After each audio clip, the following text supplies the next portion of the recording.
But during the summer, Seattle is known for a different type of rain. With every new season comes the journey back to the top for King Felix. So far this month, we've witnessed the Mariners' other pitchers take the mound. But now it's time for the King to reclaim his rightful place atop the throne. The King with 12 strikeouts as he takes the side.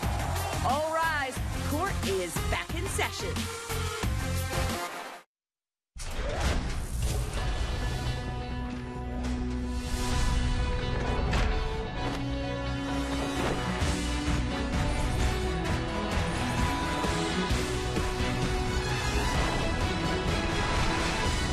Mariners Spring Training on Root Sports is presented by Delta Airlines. Keep climbing. The Valley of the Sun playing witness to the start of another season-long journey for the King. He'll climb the hill for the Mariners to face the Colorado Rockies. Just 3 weeks to go until the 2016 slate gets underway in Arlington, Texas. Hello, friends. Angie Mentink alongside our baseball analyst Bill Kruger for Mariners Spring Training presented by Delta Airlines. And Bill, happy Felix Day. Oh, I had that pen out, marked it with red ink. This is a big day to see Felix take the mound, and he's our pitcher. So an exciting day for the Mariners and for Felix Hernandez. The King taking the mound for his first live action of spring training as he begins his 12th big league season. Felix turns 30 in less than a month, and his career numbers so far are gaudy as we take a look at our Lexus pitching matchup. A 143-1 record with a 3.11 ERA in 2,200 innings pitched. All told, he's combined for nearly 50 career wins above replacement. All right, so Bill, we have seen dominance for the King in his 20s. Can we expect more of it as he turns into his 30s? Be glass half full. This guy can keep it going, and there's a lot of good reasons for one to think that. You're talking about 10 straight seasons of 30-plus starts. He's been very, very healthy. He's been able to do that because he has a great demeanor, a great work ethic. He has a nice, smooth delivery. He uses all the big muscles to fire through his motion, so nice and smooth. He started to make changes in his game in his mid-20s, the devastating changeup. More recently, the good curveball. He doesn't depend on velocity to beat hitters. He's got a good fastball. In fact, his fastball ticked up 1 mile an hour last year. But again, a guy can get sinking action, get ground balls. He has the curveball. That's another pitch that's easier on your arm. Allows a guy, I think, when you look at the guys that have done it, the Don Suttons of the world that pitched late into their 30s and 40s, Bert Blyleven. This is the class of 14 guys, a couple of them that did very well with those big loads early in his 20s. Yeah, since the start of the 2014 season, he is 19-5 against the AL West. You love numbers like that as well. Felix still has a few more starts to make before turning 30. So for more on what we can expect from the King, we send it to Arizona and connect with Dave Sims, who is with a couple of former Montreal Expos. And rest assured, we're not going to be speaking French. Thank you, Angie. Let's talk about Felix Hernandez making his first spring start. Jeff Houston from the Colorado Rockies broadcast crew joining us here today. What's the National League view of the King, Felix Hernandez? The best pitcher in the game. I think everybody looks at him when you're talking about Felix Hernandez, one of the best in the game. And last year when we came into Seattle, guys were like, oh, you know, I want to see him throw. And I'm like, well, do you really want to? Do you want to be in the box? But that's what you like. When you get a chance to face one of the best in the game, you like the competition. Yeah, it's going to be fun today as he gets out there for the first time. Mike, going into his 12th season, he's an old head now. What should we look for from Felix today? Well, I think he's going to go 3 innings, probably throw 45 pitches. Again, he's gotten his work in down here. This is not his first start. He's had a couple of them. This will be the first time on the big field for him. I think he'll probably look for his fastball command. We'll probably see a few changeups, see where his curveball and his slider are at. But 3 innings, 45 pitches today. Should be fun. First action for Felix this spring. There's a good buzz here in the West Valley. All right, guys, thanks so much. Did you notice that we didn't see those guys below the waist? You better believe they're not wearing pants today. They're in shorts. The King getting ready to take the mound for his first start of the spring. We'll have it for you in Mariners Spring Training presented by Delta continues.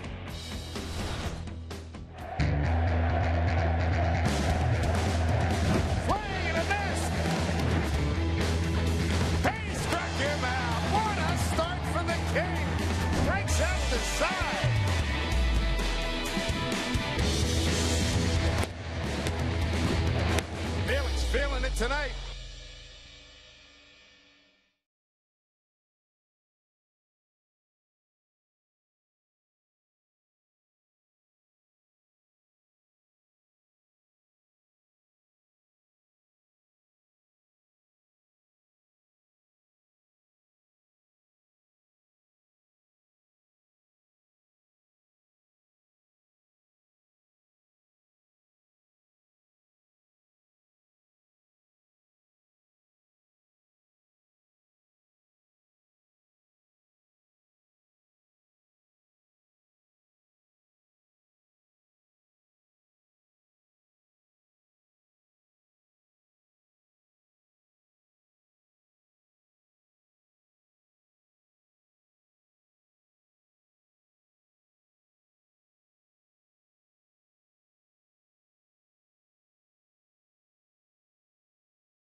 Take on the Colorado Rockies, the first spring game for Felix Hernandez. He's off to a terrific start, an 0-2 count to Charlie Blackmon, the center fielder and leadoff man for the Rockies.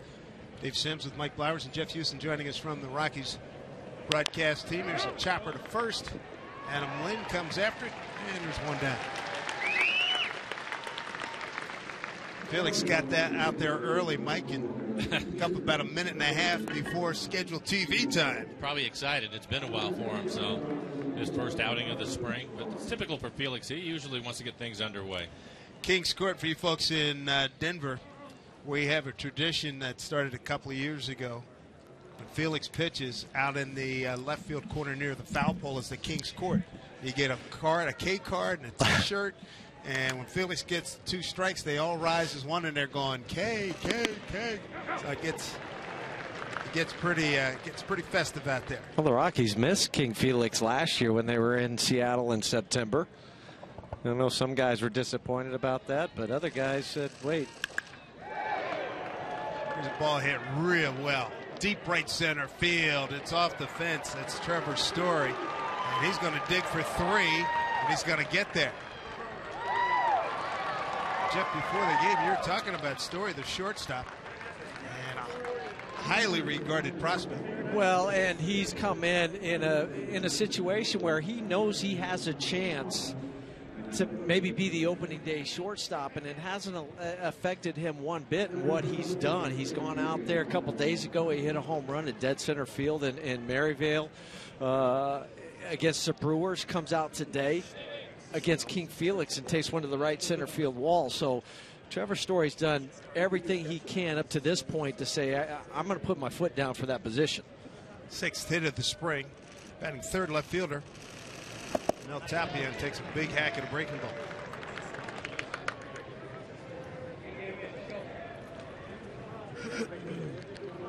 Mariners infield. Taylor, Marte, Cano, and Lind with Powell, Martin, and Gutierrez in the outfield. Chris Iannetta is the catcher. Another good pitch by Felix. Mike, we've seen a lot of that. He gets in a little bit of trouble. He comes up with some really good efforts here. Yeah, and that looked like a really good changeup from Felix. That's his go-to pitch. It's what everybody is aware of. But his changeup a little bit different than most. With Felix's fastball at 91, 93 miles an hour in that area, and his changeup will be 89, 90. A lot of movement, too. There's another one. First strikeout for the King. 2 down here in the first.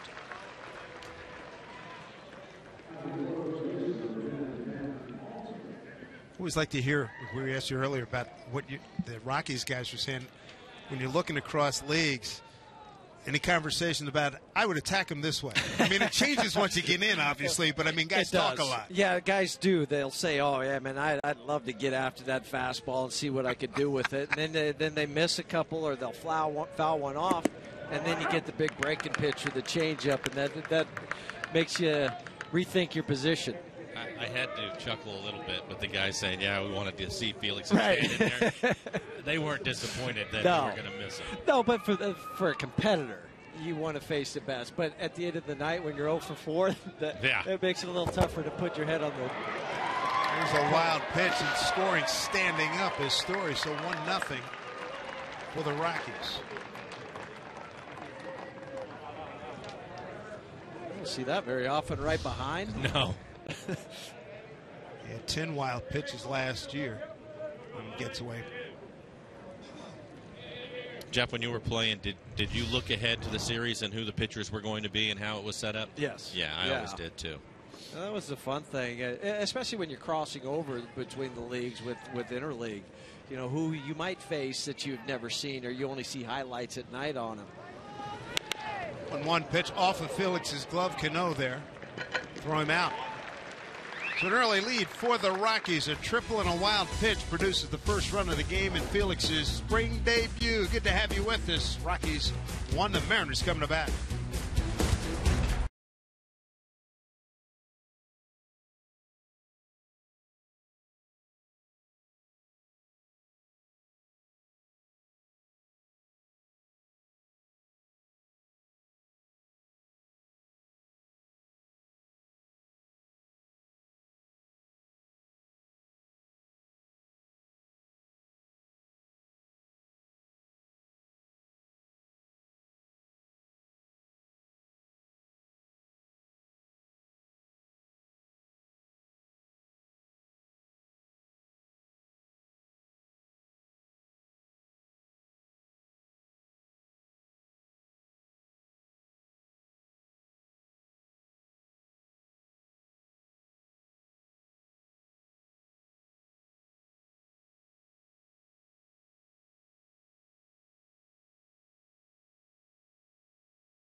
right now. Mike Blowers takes a look at the Mariners batting order. Leonis Martin, the center fielder, is going to lead things off for the Mariners today. Ketel Marte hitting second. Marte, 313 batting average here in the spring. Robinson Cano, a couple days ago, hit his second home run of the spring. And it's Nelson Cruz looking for his first hit of the spring. Lynn Gutierrez, Iannetta, the catcher, batting seventh. Taylor and Powell will round out the ninth for the Mariners. So Martin getting a chance to lead off. He's one of the guys the Mariners will be depending on to provide a lot of speed offensively. We know what he can do gap-to-gap covering in center field. He's one of the best. Slow start, hitting 3 for 17. First pitch from Tyler Chatwood way upstairs. And Jeff Houston, Tyler Chatwood coming off of two Tommy John surgeries. Yeah, the last time he pitched in the big leagues was back in April of 2014. Really took it slow on the rehab process, and that was by design because you're coming off your second one. The success ratio is not quite as high as the first, and so for Tyler now, it's to get through spring training. He's going to go out there today somewhere. You hope to get 3 innings out of him, maybe 30 to 40 pitches. Up high with ball 3, 3, and 1. But it's really a success story because it's a lonely existence when you're rehabbing, Mike. I've been there. I've been there, yep, it is. It's hard. And you just feel like you're on an island by yourself. And he's just happy to be back on the hill again. Fastball for a strike. Count runs full. Martin coming over in a trade from the Texas Rangers.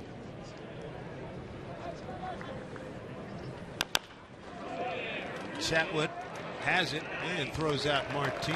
Shuffles it over to Ben Paulson. There's one away. Mike, you got to like this possible speed combo up at the top, Martin and Marte. Yeah, Martin has 3 stolen bases, and I'm sure he's going to continue to run. Then you have Marte. We're aware of his speed. And it's something that we've seen the Mariners with 18 stolen bases on the spring. They lead the American League in that category, and I think they're going to continue doing it. And I think more than anything, it's something that Scott Service has talked about. If nothing else, he wants all the scouts in the stands to see him running all over the place, just so they have to be concerned about it. How about yesterday when we were talking to Scott, and they went over today with the players. Here's a little chopper right into the shift. The shortstop was waiting, and Marte is thrown out. But all the data now that MLB provides on leads from first base over the last 3 years in rankings. And when Scott ran it by us yesterday, blew me away. And then they dispensed it to the players today. Here's what you guys have been doing. Here's what it looks like. Here's video. Here are the angles you're taking. You guys didn't have that. No. I didn't need it.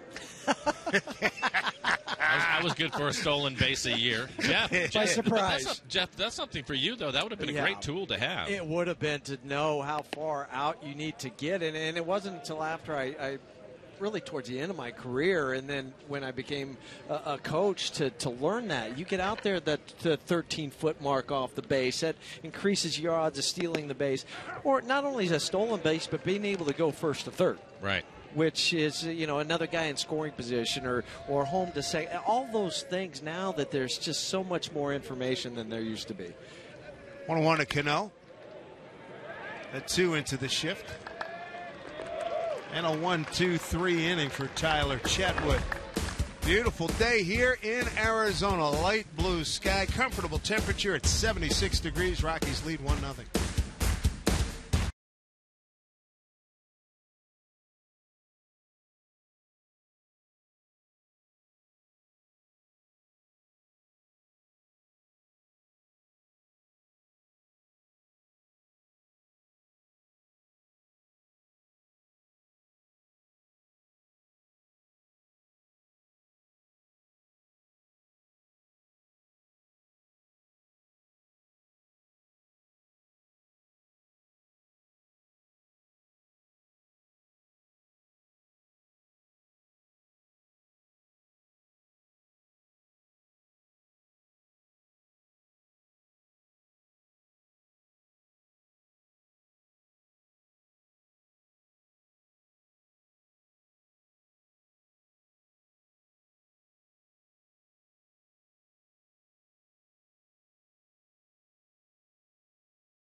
Good to have you with us here. Mariners and Rockies getting after it here for this afternoon here, this Monday the 14th. A lot of folks up on the berm here at Peoria Stadium. Felix Hernandez, first spring outing. Ryan Rayburn, Tom Murphy, Christian Adames, 5, 6, and 7 here for the Rockies. Felix gave up a one-out triple to Trevor Story, and then Story scored on a wild pitch. That's well struck deep left center field, and it's bouncing off the fence. Getting it back in is Boog Powell, and a double for Ryan Rayburn. Time Detroit Tiger. And a recent signee of the Rockies. With 3 left-handers probably starting. They needed some more right-handed guys coming off the bench. They had Brandon Barnes, an outfielder, but they needed some more depth, and that's why they went out and got Rayburn. What's the outlook on the Rockies last year? Last place, 68-94.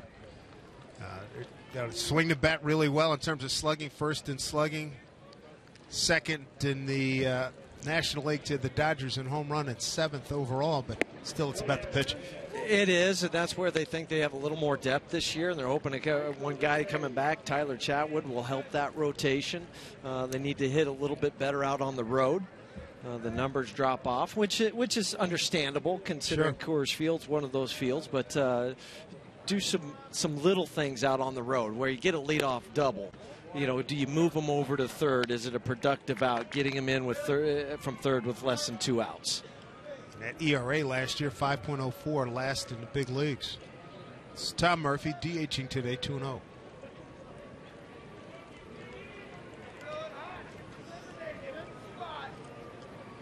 Murphy 1 for 15 on the spring.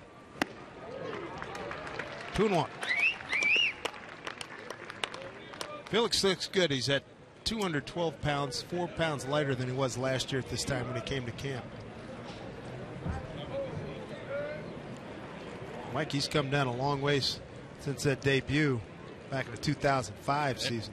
Every year he seems to come to camp in better shape than he did the year before. And, you know, he's aware of the fact this is a guy that you can count on. He's going to pitch well over 200 innings.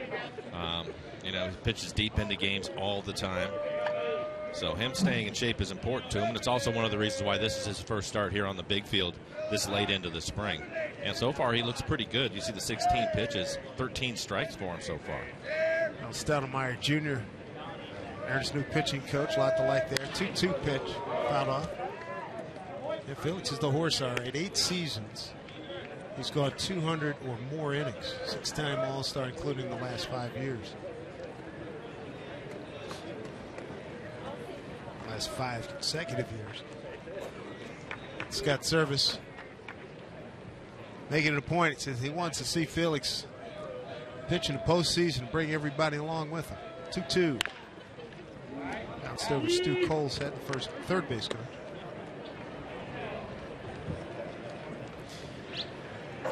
Good day to be at the ballpark. Sit out on the berm and relax and enjoy the sun. It's not an oppressive heat today. It's only 76. A few weeks ago we had what, 90s. You know, you were here, yes. Jeff. A lot more comfortable today. Berm, a good place to be. 2-2 pitch. Swing and a miss. And that completes the play. Throws down to first. Now we'll take another look at it. Looks like the changeup again. So Felix with a good changeup this afternoon. Now you can see the downward action of his changeup. Again, his changeup will be 89, 90 miles an hour. He's also thrown a couple of curveballs. We haven't seen the slider yet.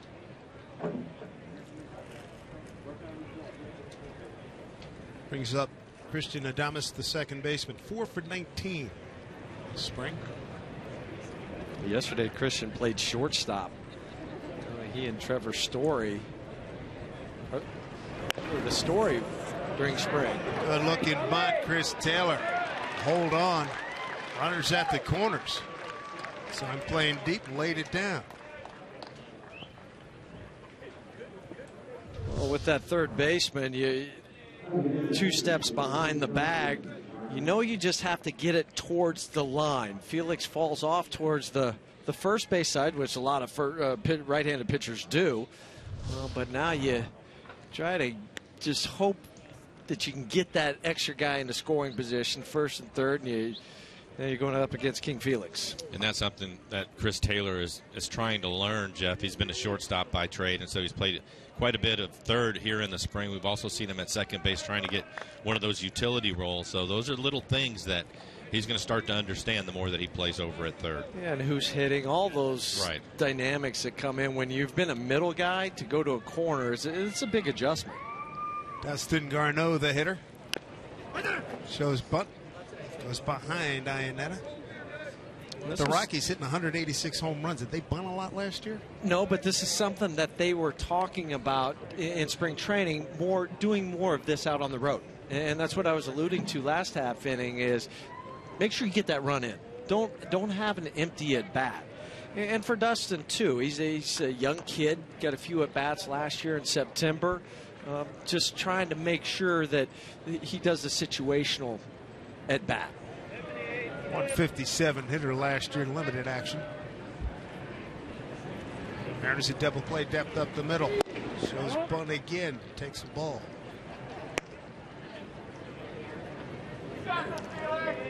Walton, his third year with the Rockies. Flashing the signs down to Stu Cole at third base.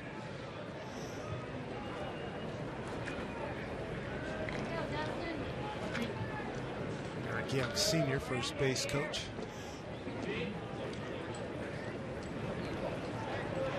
Two on, one out, and a 1-1 count here to Garneau. Runner goes at first, swung on and popped up out of play. And I said third year for Walt. He just finished his third. This is going into his fourth year. It hasn't. I said third because it hasn't officially started. There you go. You're off the hook.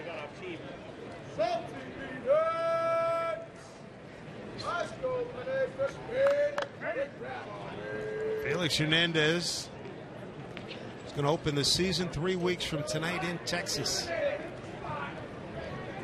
It's 3 more wins to become the Mariners' all-time winner, surpassing Jamie Moyer. It's 21 more strikeouts to become the all-time strikeout leader for the Mariners, surpassing Hall of Famer Randy Johnson.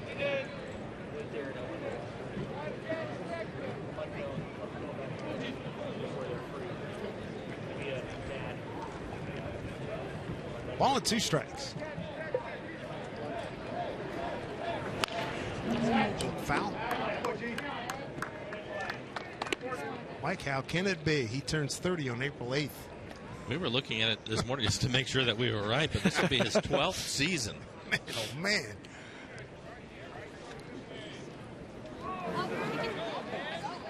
He is a Seattle treasure. Ball and 2 strikes to Garneau. Runners at the corners, a 1-0 lead for Colorado. Foul again. Oh. A little stumble, but he knocked the ball down, Mike. I like the hustle. Yep. And then even better, a souvenir. Hold on to it, don't throw it back. Remember the girl in Philly threw it back? Yeah. And the father was like, oh no, oh, come on. Great lid, too. Smiles even better.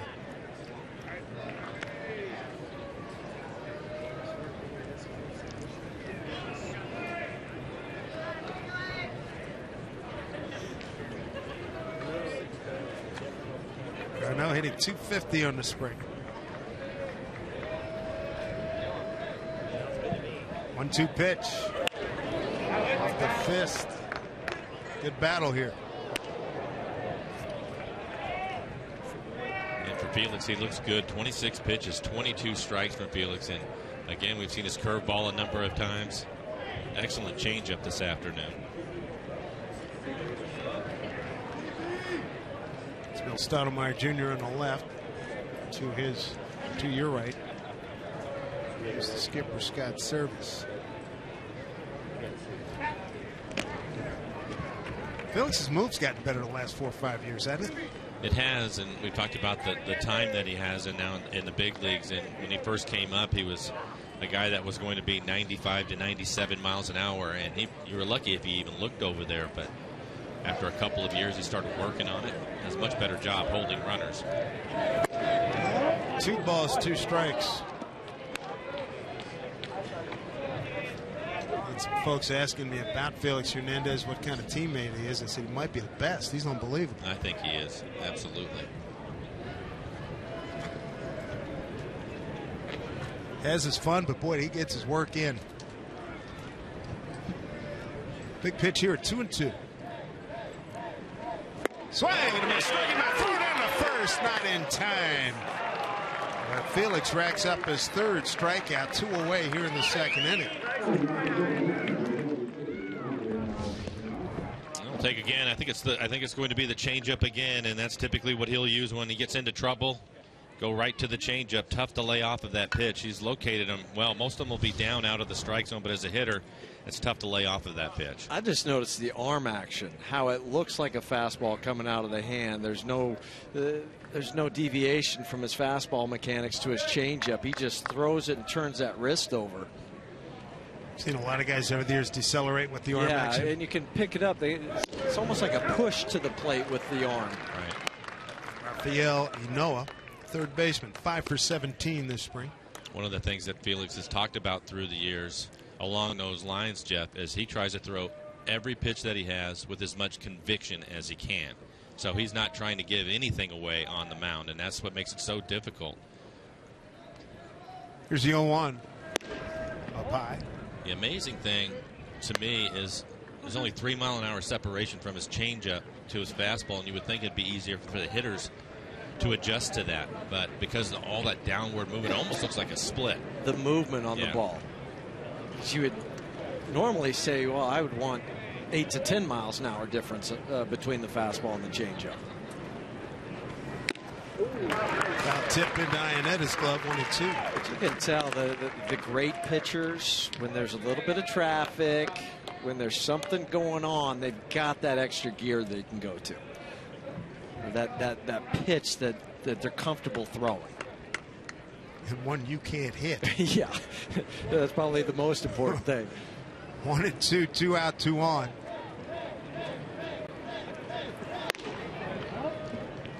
Two balls, 2 strikes. The other thing about the great ones, Jeff, is even though this is just a spring game, you know they don't want to give up any runs. So many times we listen to them, they're going to go work on some things, which Felix will do. But the minute he gets into some trouble, you're going to start to see his best stuff. Yeah, competitive nature. Here's the 2-2. Yeah, the beauty struck him out. Ionetta will throw down to first. Inning over. Threat dies right there. Colorado, a 1-0 lead. We got some brats for you. Come on down.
Delta Airlines, keep climbing.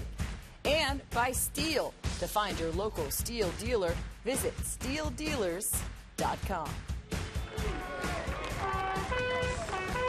Good look at Superstition Mountain here in the greater Phoenix area. I hope they play Stevie Wonder song all the time up there. 1-0. Rockies. Nelson Cruz, Adam Lind, Franklin Gutierrez against Tyler Chatwood. Boomstick's got to start breaking out, or will start breaking out at some point, because he's 0 for 13 on the spring and limited action. 1-1. Spectacular campaign for Cruz last year, first year with the Mariners.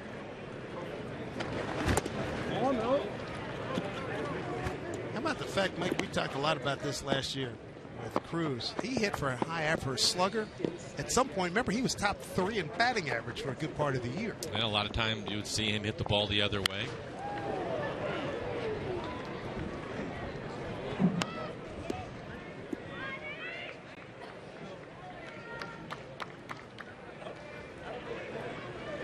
You mentioned that he hasn't had a hit yet this spring, 0 for 13. I think it's just been more of a timing issue for him.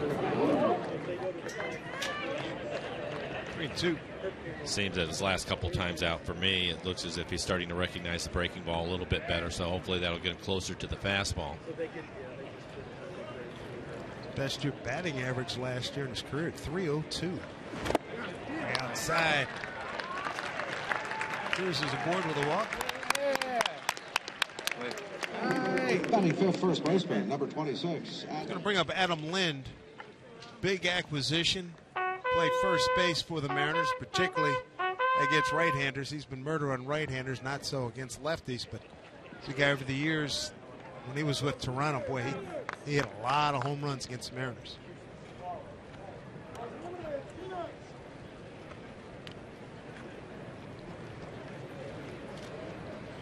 Big story at first base. Who's going to be the right-hand portion of the 2?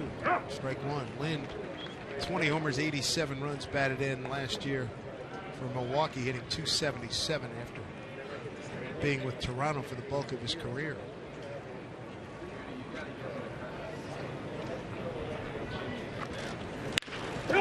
Same ball. If first baseman will take it, he'll get Cruz. Throw over to first. They get the 3-6-3 double play. Nicely turned by Paulson, Story, and pitcher Chatwood. Actually, it was the third baseman and Noah in the double in the 3-5-1. Yeah, you don't see that one very often, but you'll start to see it more because of the shifts in baseball. Paulson grabs it, has a little bit of trouble getting it out of his gloves, and then throws it on the wrong side of the bag for the shortstop. But Noah, who is a middle infielder by trade, kind of a utility guy, just shuffles his feet out there and then makes a throw back to the pitcher. Franklin Gutierrez breaking ball for strike. We have actually seen Kyle Seager, the third baseman for the Mariners, not in the lineup today, but Kyle, we've seen him make that turn a few times. A little bit easier for Kyle because he came up as a second baseman. You know, he can handle the footwork around the bag. Goody leans on one right field, but right fielder's going to take care of it. That's Ryan Rayburn. Double play, big part of the second inning. Rockies lead it 1-0.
from Peoria Stadium at the Peoria Sports Complex, Northwest Phoenix. Dave Sims with Mike Blowers and Jeff Houston, Rockies telecaster.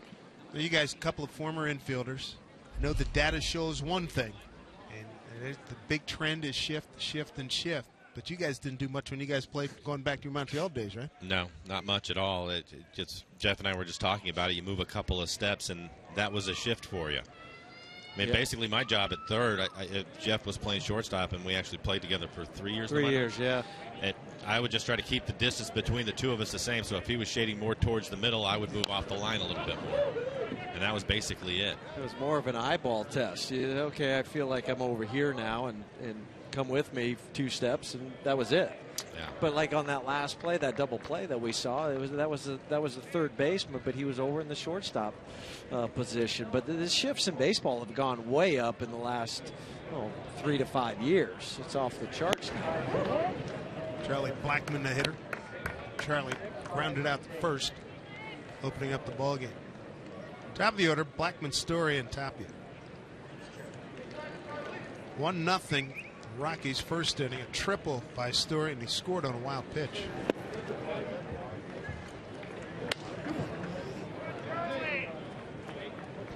Well, the data's out there, and guys are using it, and it's getting through the whole, through the industry. If it's there, use it. 2-1.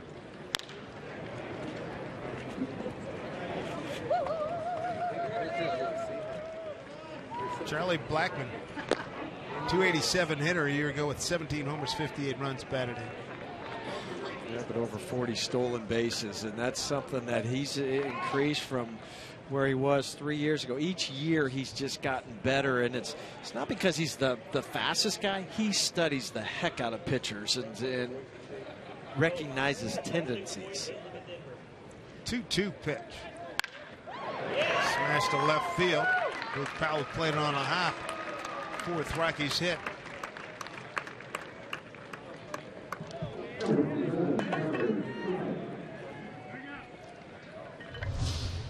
Charlie, it's a real nice leadoff hitter because he has some power. As you mentioned, the home runs, he can do that, but if you pitch him away, he'll hit it away.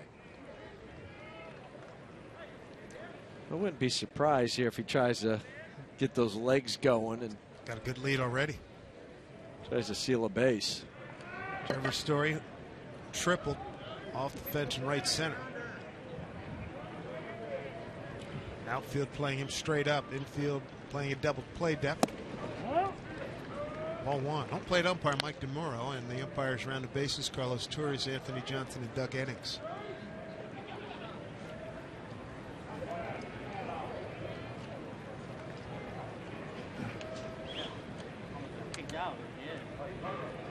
Nolan Arenado, Carlos Gonzalez among those star players not here. Close. They both played yesterday. Game against the Dodgers and Clayton Kershaw. So this is what you get. Get Kershaw yesterday, Felix Hernandez today. Welcome to the big leagues, even if it is spring training. Yeah. Arenado seemed like he was in a nightly defensive highlight. He was so much fun to watch day in and day out. Gold glove at third base. Ouch. Strong throw by Iannetta, 2-0. And I say ouch because of the way he went back into first base.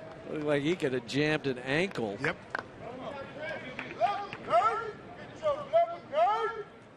They get Cargo last year, 40 homers, 97 runs batted in, a 540 slugging percentage. And a lot of that was in the last 3 or 4 months. He had a brutal start, I remember. Brutal start. So talk about trading him this past offseason?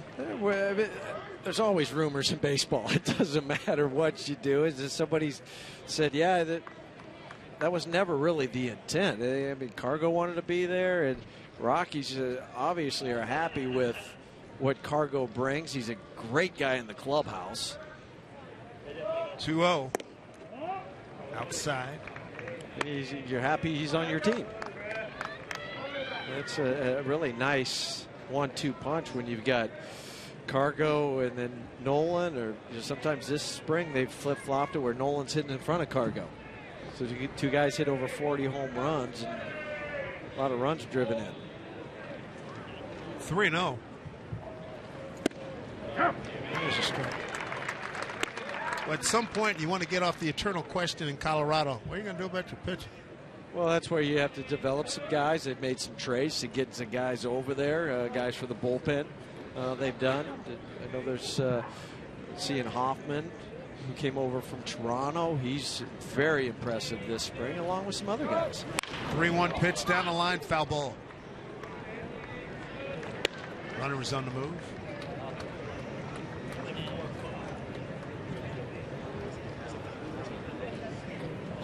Pitch number 44 for Felix.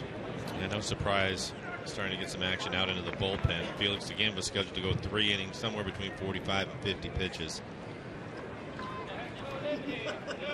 Aaron Sampson warming up. Adrian Sampson, beg your pardon. Full count here to Story. Outside, ball 4. First walk issued by Felix. First 2 men of reach for the Rockies. Hey fans, a limited amount of tickets remain for opening night. But when you purchase a Mariners 10-game flex pack, you can guarantee yourself a seat to catch the Mariners home opener plus 9 other exciting games at Safeco Field this season.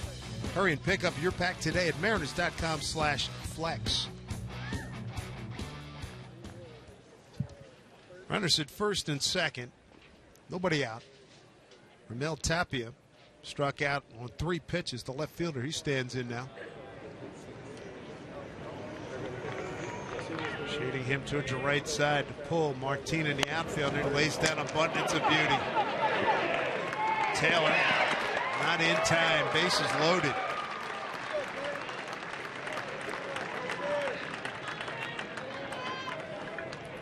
You could just hear the sound off the bat that he really deadened this bunt. And you can see that Chris Taylor was playing in on the grass, and he breaks on it right away, but just too much speed. And after he kills it like that, Jeff, no chance to get him.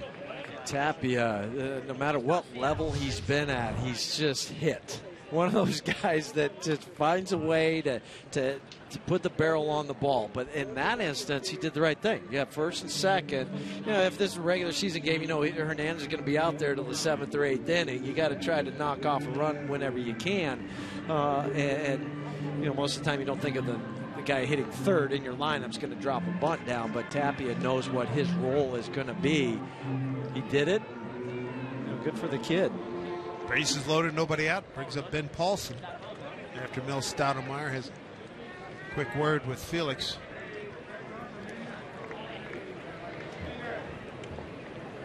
Paulson first time up, grounded out. The comebacker deflected off of Felix's glove to Cano. Strike 1. Let's see how he amps it up here. Bases loaded, nobody out.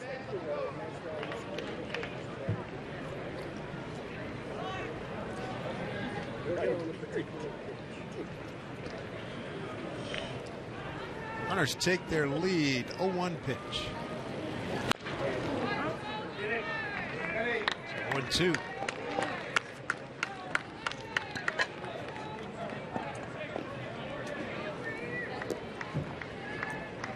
Ben Paulson, 6 RBIs on the spring, just one behind the leaders in Trevor Story and Nolan, who both have 7. Paulson, .277 hitter a year ago with 11 homers. Breaking ball hit foul.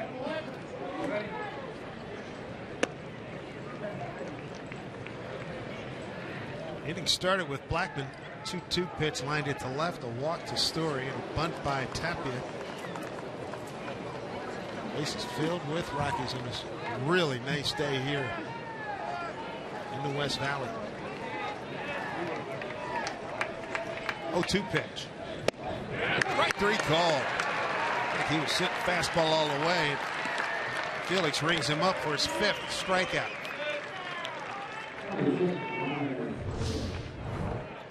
We'll take a look at this last pitch again. It's the movement on it. You can see the changeup. Started it right at his hip. Ran it right on the inside corner. 5 strikeouts, first looking. Here's Rayburn, double to left center field. He gets on this one. Now bringing a couple. Blackman scores, Story right behind him. 3-0 Colorado. Ryan Rayburn, second hit. Picks up a couple of RBIs, his first of the spring. And it looks like that's going to be it for Felix Scott Service. New manager for the Mariners on his way out to the mound.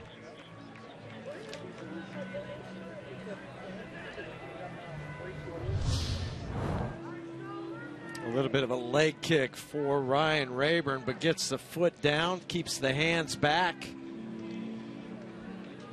Just a solid swing on the breaking pitch. Book Powell gets it back in. So Felix knocked out of the box here in the 3rd inning in his first spring start. Trails 3-0. We'll be back to Peoria right after this.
Still need opening day Rockies tickets. Guarantee them at a discount when buying season tickets or a 20 or 25 game mini plan. Rocky fans in attendance here as the Rockies have a 3-0 lead. They've chased Felix Hernandez here in the 3rd. The home opener against the Padres. Open up on the road to start the season at Arizona. Quick 3-game set and then back home. In Arizona with Greinke, you'll no doubt see him in that series. And probably Shelby Miller. Here's Adrian Sampson out of Redmond, Washington at Skyline High School. Bellevue Community College. Came over from Pittsburgh in a trade for Jay Happ. The trade deadline last July. His first hitter is going to be Tom Murphy. 1 out, 2 runs in, 2 runners on, runners at first and second. Murphy, a nice story from last year. Finished up the season, went back home, was sitting on the couch, and then Nick Hundley injures his neck. He gets a phone call, says, "Hey, back your bags back up. You're coming to the big leagues." And he did a really nice job last year in splitting time with Dustin Garneau down the last 3 weeks of spring training. Showed some power, ability to receive and throw the ball. He's behind 0-2. Sampson throwing the ball quite well his first 2 offerings. Got runners at first and second, 1 out. Sampson last year at Tacoma 2-4 in 7 games, went 8-8 in Indianapolis in 21 games. Right to Marte is another play. And they double up Tapia at second base. 2 runs for the Rockies in the 3rd. Get a 3-0 lead.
Brought to you by Delta Airlines. Keep climbing. And by Frontier Communications, providers of next-generation Fios TV and Internet.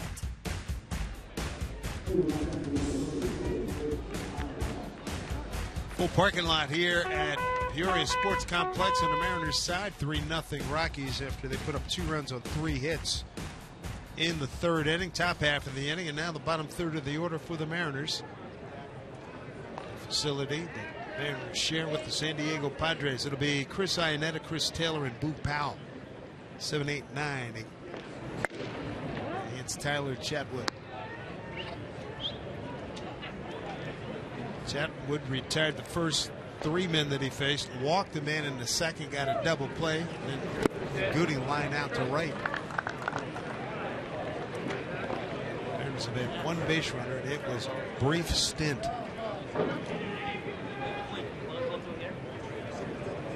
Iannetta 2 for 12 in the spring. Former Rocky. To Adamas. He was traded to the Angels for the guy that's on the hill today, Tyler Chatwood.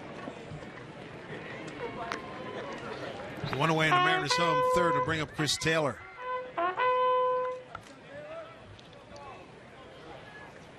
You didn't see it, but I wonder if Scott Service, the manager, threw some sun seeds at Taylor to, hey, smile. I want to get that kid smiling a lot more. He's trying to win a job. Scott's theme has been, get your work in, but, get to know you and want to see you have some fun, enjoy it. I know clearly Chris enjoys being up here and everything. But it was just funny that the manager made a point of that a couple of days ago. Come on, kid, have some fun. Chris hitting .250 on the spring, and again, he's playing 3rd today, which we've seen him probably play more 3rd this spring than anywhere else, but we've also seen him at short and 2nd. Easy play for you, Noah. 2 away.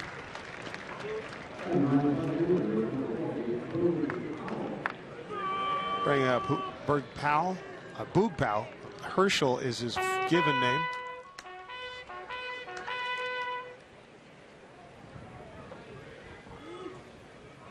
Boog hitting 4 for 17 this spring.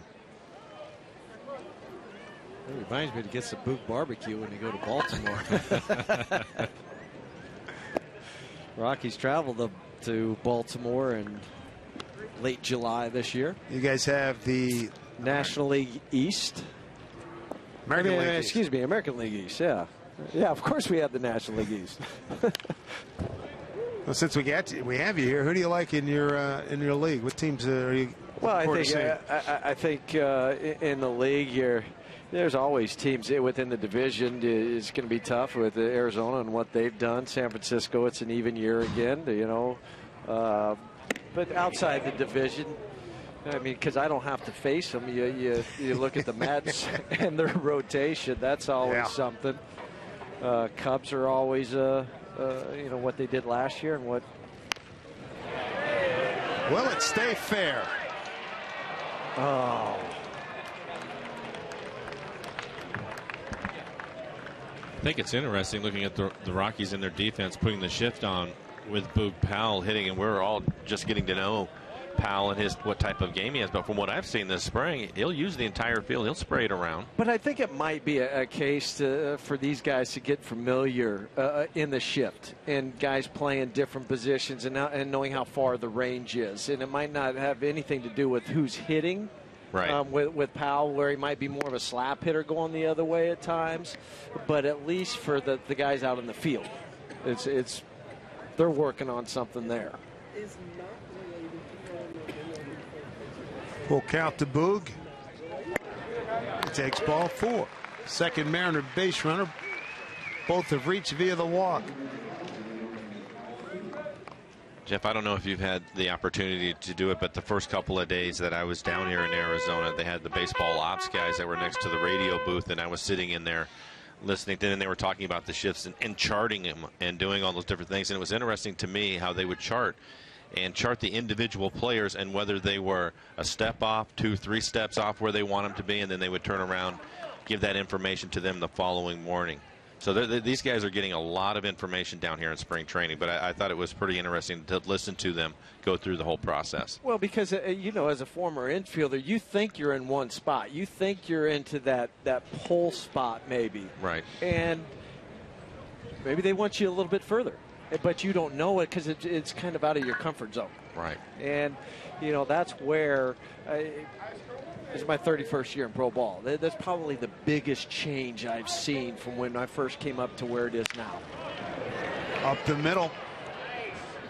A nice play by the shortstop Story to end the Mariners' third. They leave a man aboard. We go to the fourth. Colorado, 3-0 lead.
It's a big summer for folks in Seattle and all around baseball. Ken Griffey Jr. is headed to the Hall of Fame, highest percentage vote in history. And we look forward to all the festivities that we're going to have in Seattle and, of course, the ceremony up in Cooperstown. That's going to be a lot of fun. And the latest word I had that Jr. could be in town here in Peoria at the end of this week. So it'll be great to see the Hall of Famer. Saw him in New York in January with his dad and Mike Piazza and both their families. That was a lot of fun at the New York Athletic Club. What a great moment. I want to introduce to you the class of 2016 Hall of Fame. That was very cool. And both guys are, I mean, and how can you not be? It just moved tremendously. I mean, what a great accomplishment. It'll be great to have him here in spring training. He spends most of his time on the backfields with the young kids. He likes to be around there. You'll hear a lot of laughter when he's back there, too. He has a good time. And the thing I've noticed, too, when he's been here, so we look at Christian Adames, it takes a day or two. He tells the guys, hey, I'm just another guy. But they're so awed of him, they're afraid to say anything to him for the first day or two. But then when he starts breaking chops and everything, that ends and it gets back in. And that doesn't take long. Exactly, exactly. 2-1. Adames bunted his way on. First time, down a little bit low, 3-1. Pitchers Adrian Sampson came on in relief of Felix Hernandez. We have to have Felix with us next few minutes. Rob Brantley is the new catcher for the Mariners. Picked up this week. Former White Sox. Long fly ball, long run. Boog Powell. Holy mackerel, he made that catch. Wow. Willie Mays. Man, oh man. 3-1 drive off the bat of Adames. And he almost face planted the wall, but he got the glove up and hit the brakes in time. I thought he did a pretty good job just to pick the ball up again. Once he gets turned around, you can see him reach right over his shoulder. Might have hit the heel of his glove, but he was able to hang on to it. He knew the wall was getting close to him. But here in Arizona with the sun and the high sky, sometimes you have a tough time picking the ball up again. Nice play. You guys as former infielders, you got to love the fact that you never had to worry about that, right? I mean, you had your sidewalls. Mike at third, you had, the side, but you didn't have to worry about the wall. All you had was, the high sky. I mean, down here in Arizona, you had that, but he had the wall, the warning track, the dirt, the grass. And he's a center fielder by trade. Nice work. He said, no problem. I've got this made. Dustin Garneau struck out on a 2-2 pitch. Oh, that hit him. That hurt.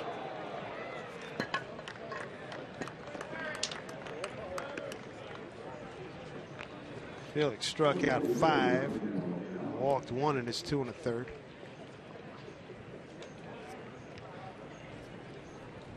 We'll bring up the third baseman, Noah. Strikeout victim.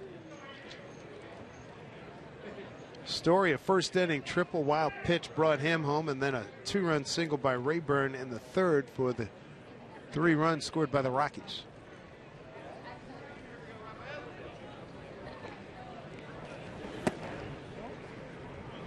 Ball 1.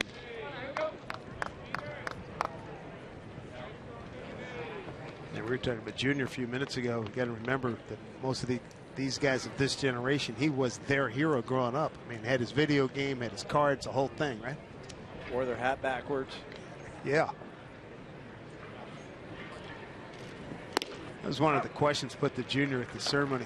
So you're going to have you're going to go in with your hat backwards on your plaque? He says, no, I have one made up for me for home, but I get too much respect for the game. I'll have the standard issue that will go in the Hall of Fame. I thought that was a great answer. That's a great answer.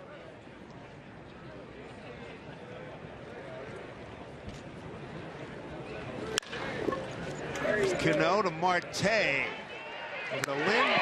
4-6-3 double play. Well turned. Nothing across for the Rockies. Mariners will have Marte, Cano, and Cruz coming up when we get back.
Rockies lead at 3-0 as we go to the bottom of the 4th inning here in Peoria. Dave Sims, Mike Blowers, Jeff Houston from the Rockies broadcast crew with us.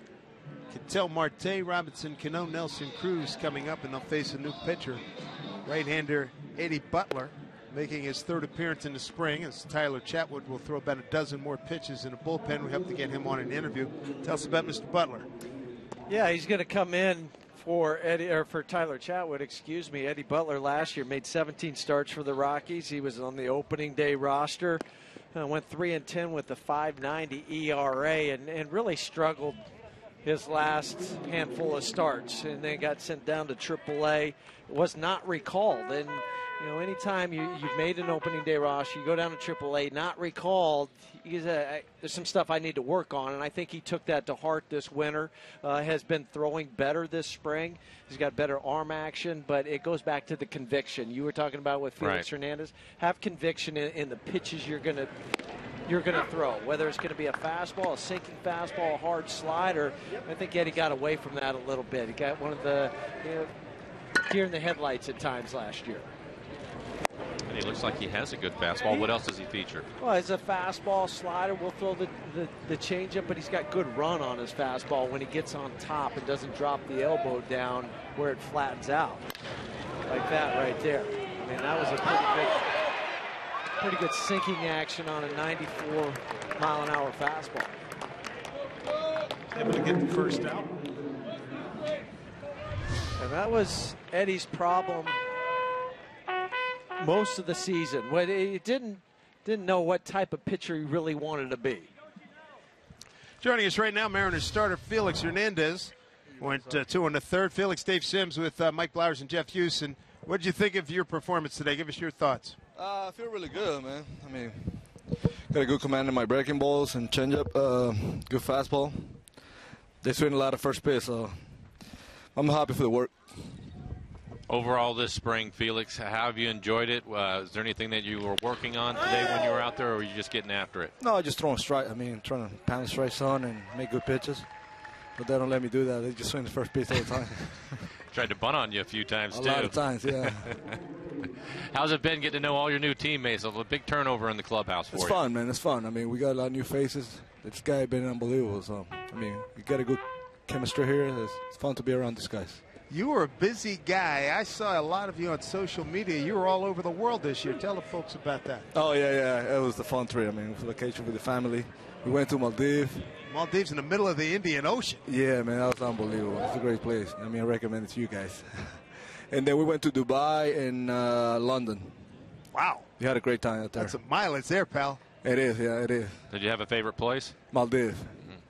How did you choose that in the middle of the Indian Ocean? I looked it up on my atlas, and I mean, it's in the middle of, that's a long flight just getting off the Indian continent. Yeah, it was 19 hours. It was a long flight. Yeah. I mean, we was thinking about Bora Bora, and then we just made some research and say the Maldives was better. And then we decided to go there. I mean, we had a great time out there. Felix, do you know when we're going to see you on the mound again? Saturday, I think it is. Saturday. And is there going to be anything you're going to work on? How much deeper in the game do you think you'll go? Probably go 4 innings. 4 or 5, something like that. That'll be 60, here. 75 pitches, something like that. I don't remember. That'll be here against Arizona? That'll be here. Yep. Okay. One of the things you did last year, Felix, is you really started to throw your curveball more, and it looked like you had a pretty good curveball today. Is that going to be a plan again for this year? Same thing. I mean, trying to work on my curveball and made my changeup better. I mean, but I need to get more command in my fastball. Felix, thanks for your time, man. And we look forward to your next start on Saturday against Arizona. Thanks for your time. Appreciate it. Thank you, guys. You bet. All right. World traveler. It's impressive. So Cruz walks again. Second time. 2-out base run. 19-hour flight. I mean, I was familiar with the Maldives, but I had to look it up. I forgot where the heck it was, and I found it, and it's in the middle of, it's, what's that, west of India. I mean, it's in the middle of the Indian Ocean, and nothing there. That's a vacay. That's getting away. Better stay for a while. Yeah, it's not a quick 3-day trip. Is that what you're saying? Not a weekender, no. Good for him. Here's Adam Lind. Bounced into a double play in the second. Shift on against him. 3-5-1 double play.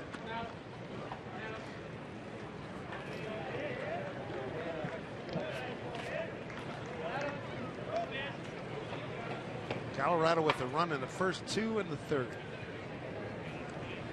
Mariners still looking for the first hit.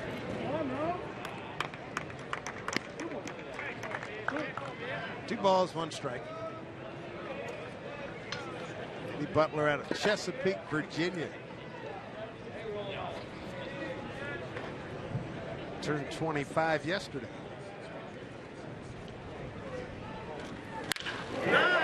Solid smash into the gap. Cruz to second. Picking up Maniac to getting a wave on. Cruz to third. And he'll score standing up. An RBI double. Adam Lind. Mariners are on the board. It's 3-1 Colorado. 4th hit of the spring for Lind. His 2nd run batted in.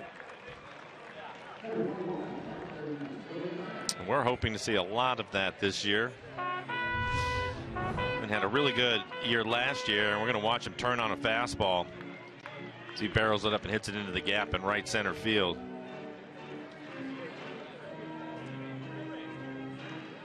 The pitch just went back to the heart of the plate, trying to throw a sinking hip side fastball in, and it just ran back over to Lynn, and he didn't miss it. Hard line out to right for Goody, his first time up. Franklin looks at ball one. I think it was also a situation, Jeff, where Clay missed with a couple of change-ups, and when you're down here, and Lynn had a pretty good idea he was going to get that fastball, and then when it runs out over the plate, it's probably going to get hit hard, and that's exactly what happened. 1-0 pitch.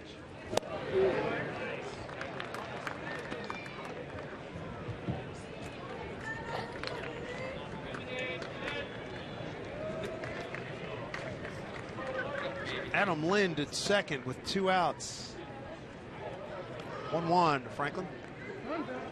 Time called.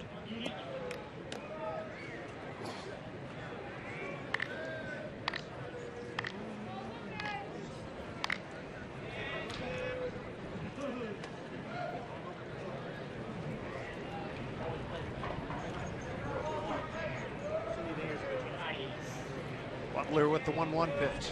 Broken bat looper. That'll get down. Lynn's going to come around. He's going to score. That's a 3-2 ball game. How crazy is baseball? First at bat, he kills one right at the right fielder. Second time up, broken bat looper drops in for an RBI single. I think they said they're supposed to even out, Dave. Wow.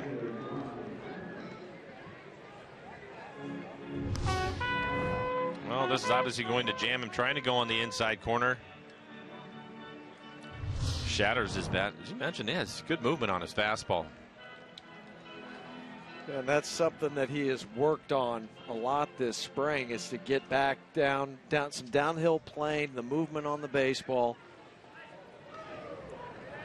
You just know that you're going to give up. If you're a sinker ball pitcher, you're going to give up some hits. Look at Brantley giving it a ride. Deep left field. And a catch made out there by Tapia, and that'll do it. But the Mariners do strike for a couple of runs. And when we come back, we're going to talk to Colorado starter Tyler Chatwood. He'll join us right after this from Peoria.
This little shorty having a good time as we welcome you back to Peoria. 3-2 ball game. Rockies lead the Mariners. And joining us right now, Tyler Chatwood, the starter for Colorado. Went 3 scoreless innings, 2 walks. Dave Sims here with Jeff Houston. Tyler, I want to talk about your outing today. It was your 3rd appearance, 2nd start. You even had to go down to the bullpen to get some extra pitches in. Pretty efficient. Yeah, it was good. You know, it was my command was just kind of spotty today, but I was able to make pitches when I could, so I was able to stay pretty efficient with my pitches, which is always nice. Tell folks a little bit about you know, what you've gone through the last year and a half with not pitching in the big league since April of 2014, the loneliness of rehab from your second Tommy John surgery. Yeah, you know, it was a tough process just to go through. Just not being able to be out there with your teammates was probably the hardest part, sitting there and rooting them on, but knowing you can't do anything, it's definitely a tough time. But you were always around the ballpark. You were always around the guys. Did that help out? Yeah, it definitely helped out.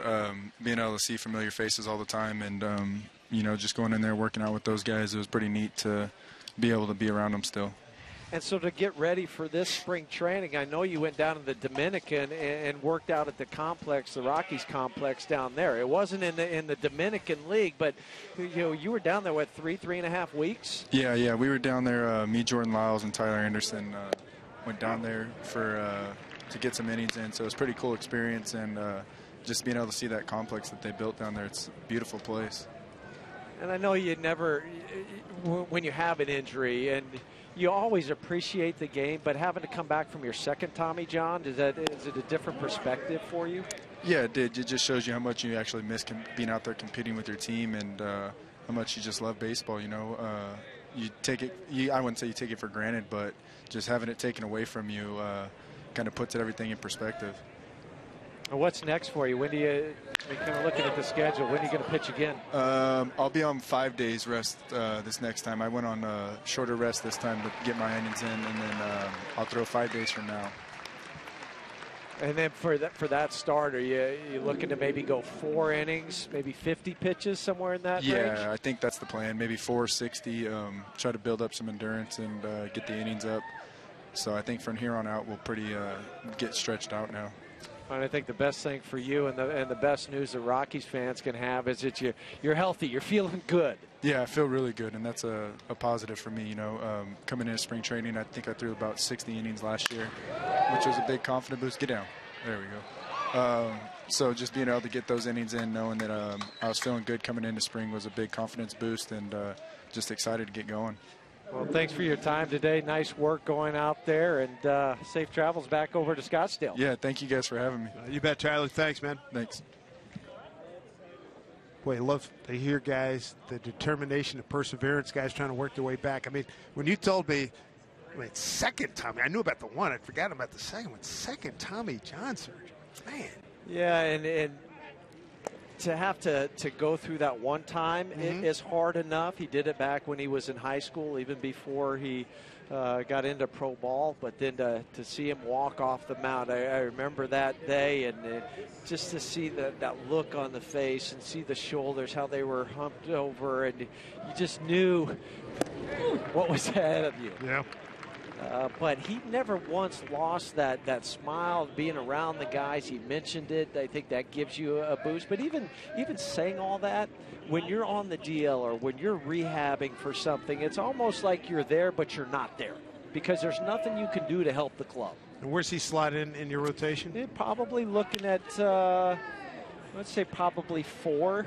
So what's your rotation looking like? What you expect? You know, they haven't announced an opening day starter, but it's going to come down between Jorge De La Rosa and Chad Bettis. So those guys are going to be 1, 2. And then you look at Tyler, maybe sliding in there at 3. But you got Jordan Lyles, who might be 3 or 4, and John Gray's in that mix. So there's some guys. But I would say Tyler's either 3 or 4. All right, fastball from Adrian Sampson to Ben Paulson. 1-2 the count, 2 outs. Man at first, Mel Tapia with a base hit. And that base hit, number 7 for the Rockies.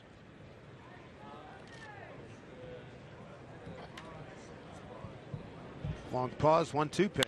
Ooh, off of Sampson, off the glove of Marte into center field. Tapia going to go to third. Great arm by Martin, not in time. Following to second is the batter. And that's Paulson, and the Rockies threaten again here with 2 outs. Runners at second and third. Man, Ben smoked that ball.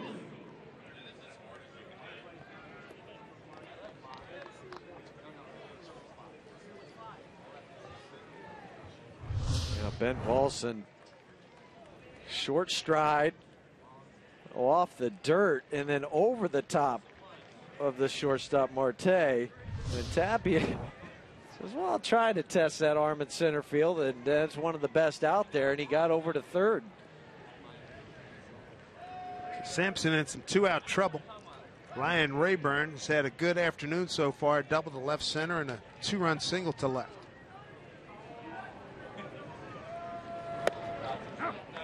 Strike one.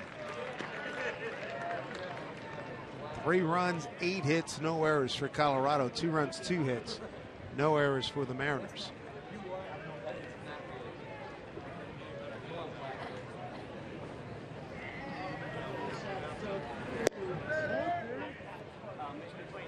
One and 1. Mariners playing Rayburn straight up in the infield and the outfield. Al Stoudemire Jr., Scott Service, Dan Wilson. Left to right. Nice block by Brantley. Took over behind the dish for Iannetta. Brantley coming over from the White Sox. Picked up on waivers a couple of days ago.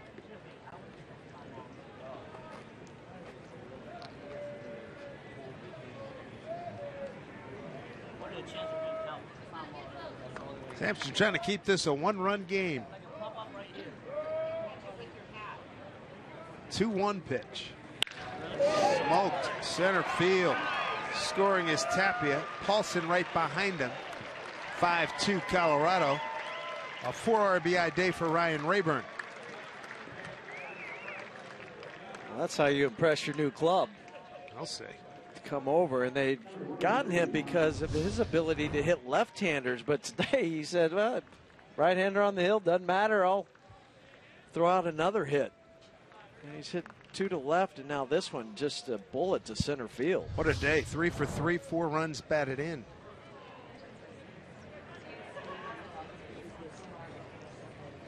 Here's Tom Murphy.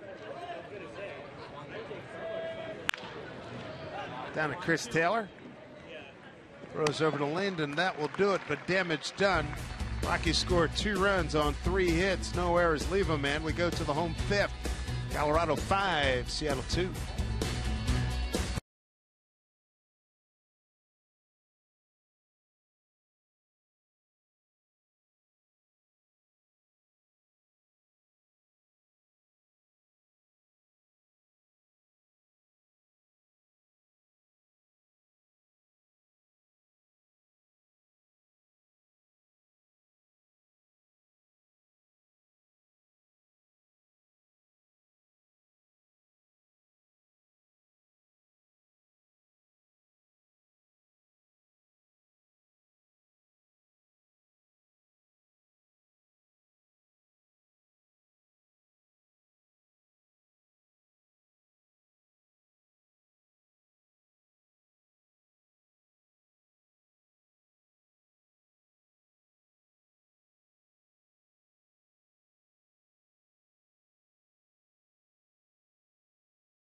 And ticket holder, you can take advantage of great lineup of benefits, including discounts on select suites and merchandise at the Mariners Team Store. Plus, you'll have guaranteed postseason priority. For a full list of benefits, visit mariners.com/16. Hi, everybody. Angie Mentink here at Ford Sports Desk. We're wondering where you are watching today's game. Show us by sharing photos of you and your friends cheering on your team. Use the hashtag #WhereIRoot on Facebook, Twitter, or Instagram, and you can be featured on our air, like Patty here, who 1 year ago today got married at Safeco Field. I love it. Back to Peoria now.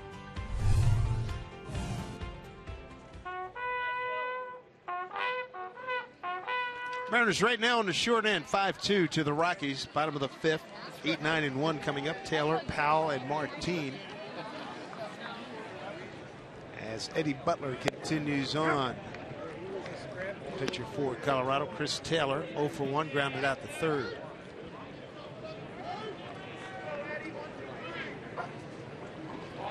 Infield tilted to the left for Taylor.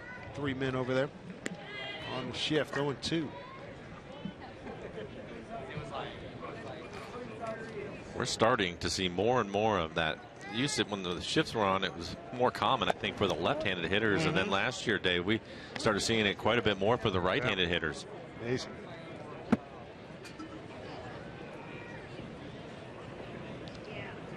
They always had a book on everybody in baseball, but it certainly has gotten thicker with everybody, right? Yeah, it's tough, and we talked about it. You know, we had a chance to see Chris play last year in the big leagues, and he struggled at times and wanted to make some changes with his swing, which is a good thing. But I think you find out right away it's not just the scouting reports on how to pitch you, but the way that they defend you also. Right. It's tough to find the holes out there. Payoff pitch. You might see some of it too in the minor leagues, but not to the extent it is in the big leagues.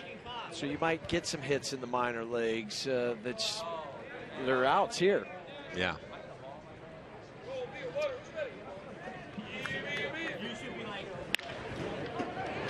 Backhanded by Enola. He throws him out. Second time he's grounded out to third, one away. That's a good point, Jeff, too, because it used to be that when you get to the big leagues, it was tougher to get hits because you had the better fielders. Guy cover more ground, stronger arms, all those different types of things. Now you see all these defensive adjustments that are made with those caliber of players, and it's tough. Got the shortstop playing up the middle against Powell. Down the middle, man. Yeah, but you have the third baseman now cheating in on the grass to honor the bunt.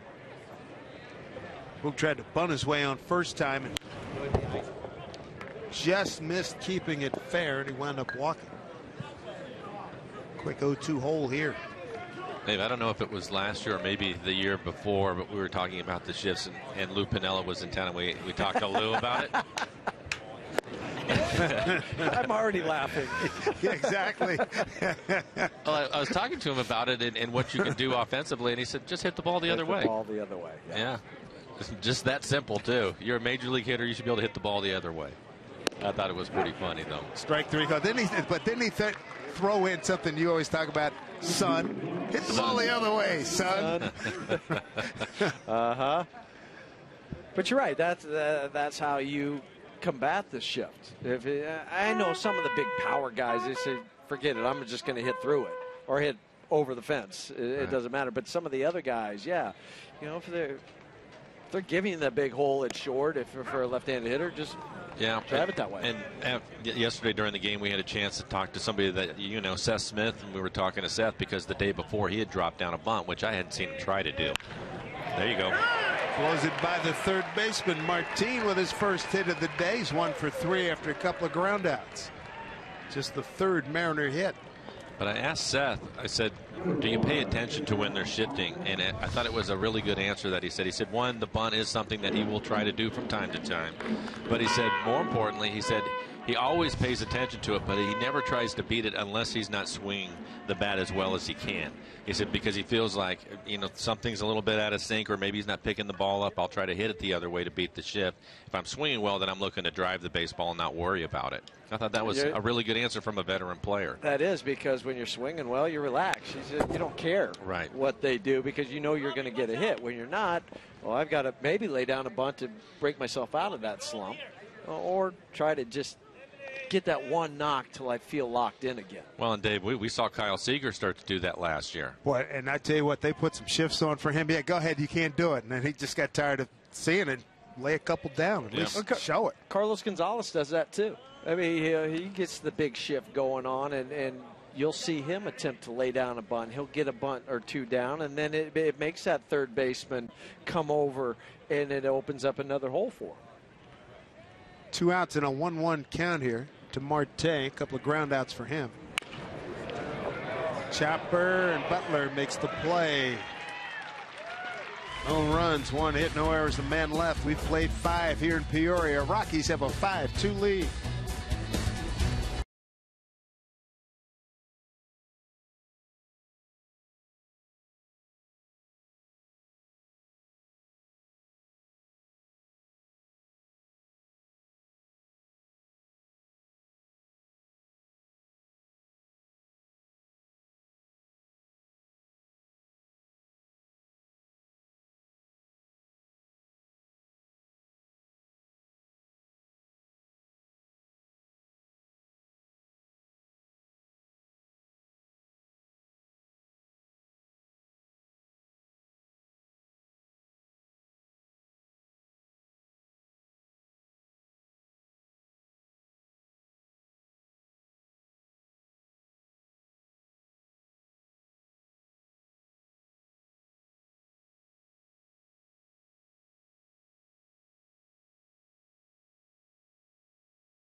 themselves and put the date on their wedding anniversary. Going back to 1990. Looks like a Mariner fan and a Reds fan. Hey, Rockies fans, tickets are now on sale for all 81 home games. Get yours today at any Rockies ticket outlet. Dave Sims, Mike Flowers, Jeff Houston from the Rockies telecast with us today. 5-2 Colorado, top of the 6th. The bottom third of the Rockies order here. Christian Adames will lead it off, the second baseman. Base hit. Adames, his second hit. He's 2 for 3. Bunted his way on in the second. And joining us right now from the Ford Sports Desk back in Bellevue is Bill Kruger. And Bill, your thoughts on what the King showed today in his first spring outing? Geez, I thought he looked great. Great rhythm. Lots of first pitch strikes. 12 of 14 first pitch strikes. He touched all his pitches. Good curveball, good changeup. I mean, you had a lot of guys on the Rockies hunting early, which is probably a good idea. Plus a lot of unknowns for Felix, but I thought he threw the ball very well. Bill, when you saw him today, and it's the first time we've had a chance to take a look at Felix, what do you think about his overall program? It's something that he's basically developed over years and he's most comfortable with, but how do you think that's going to affect him going into the season? I think, slowing him down to fuzz in spring training is a good idea. He doesn't have to see everybody down there. They don't need to see him. He knows what he's doing. Marvelous touch. Right out of the chute, huh? Marvelous touch on his pitches. Great curveball, changeup touch. His fastball command was pretty good. 10 straight years of 30-plus starts. I'd kind of, pull the reins back on him a little bit at this point, and he'll be ready when the bell rings, and he'll be ready to go 6, 7 or more innings first start. Yeah, I think one of the things that I wanted to see from him today was I didn't know what to expect from his stuff, but I just wanted to see him command the strike zone, and he certainly did that. Yeah, I mean, they hit the first pitch. They bunted him a lot. I'm not so sure he's going to see that a ton in the American League. The Rockies trying to do some things. Rayburn, even if he does face the Rockies, I don't think Rayburn's playing against him, but maybe he will now. I thought he was over there to hit left-handed pitching, but he can hit everybody now, I guess. He's that good. He's all world. But we know it's spring training. No, Rayburn's a pro hitter. I'm not taking anything away from him, but Felix looked great. If he has that kind of touch to start the season, and you get better action. You go north, the ball sinks better, the curveball has more bite. It's just a different game. There's no number 50-plus guys swinging at the first pitch. Numbers above 50, swing at the first pitch. Those are kind of rule of thumb in spring training. So it's a little different game when you go north. How'd you go about getting ready yourself, Bill, back in your days? I keep changing teams and trying to reprove myself, so I was always, one or two starts being moved back to the bullpen, or maybe to another team. But no, it's different than being a veteran guy like Felix Hernandez. I think I had to do a lot more in spring training to earn my spot on the team, and that's okay. It's the best game in the world. You can only expect that. Bill, thanks so much. We look forward to your comments on the postgame show. Right. Thanks so much. Thanks, guys. Fly ball center field. Martin battling the sun. Records out number 1. Bring up Rafael Inoa. Struck out and bounced into a double play. Adrian Sampson came on to get the final 2 outs of the 3rd inning. Giving up a 2-run single in the 5th to Rayburn. Ryan Rayburn's day's done, but a lot of damage there. 3 for 3, 4 runs batted in.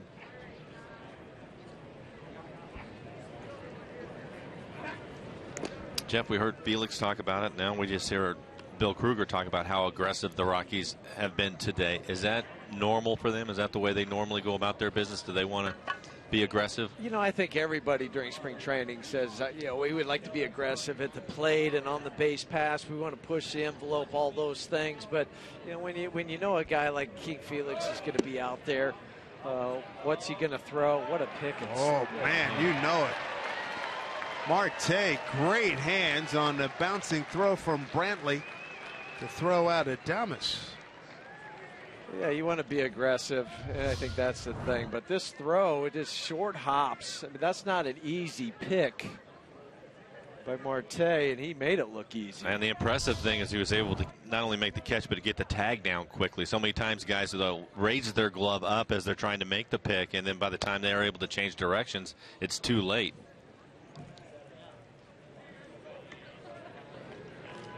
One on one to count to Noah. 2 down here in the 6th. I think the thing for Marte is he got down on a knee, so he didn't have to stand up as he was trying to catch it. Get those eyeballs down with the glove.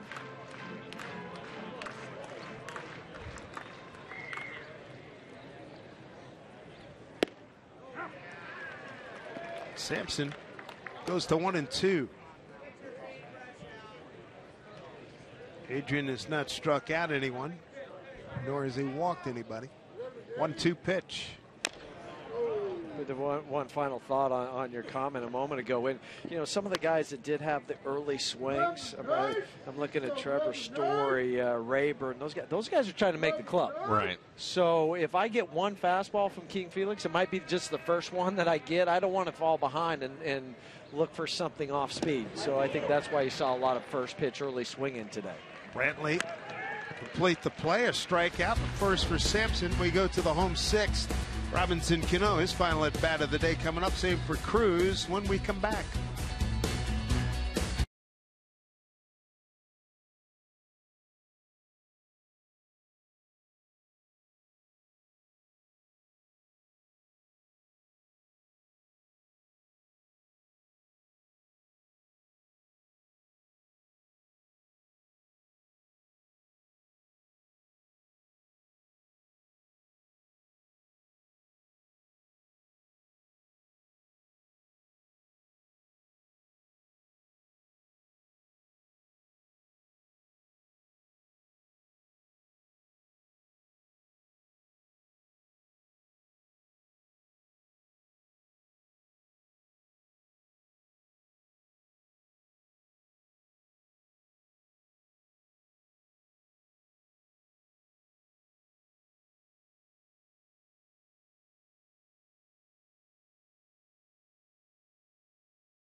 We'll then visit Mariners.com/opening night. You'll find information on how you can guarantee your seat by purchasing a 10-game flex pack or 20-game plan. Check it out today at Mariners.com/opening night. Hi, everybody. Angie Mentink here with you at the Ford Sports Desk. Make sure you tune in this week on Wednesday, March 16th, 4 p.m. for a special edition of Mariners All Access. Get ready to giggle. The Mariners roll out their always hilarious ad campaign this week, and we'll debut our behind-the-scenes look at the making of the spots on the same day. All the laughs, all the bloopers, only here on Mariners All Access. All right, back down to Peoria.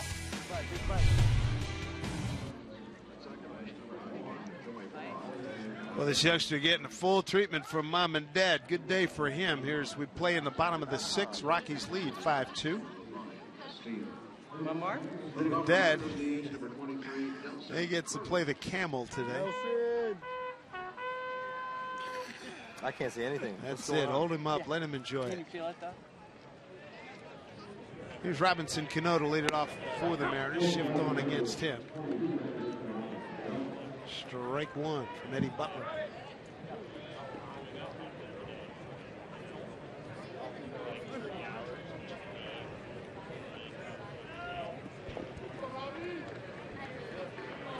And then changes as we go along here.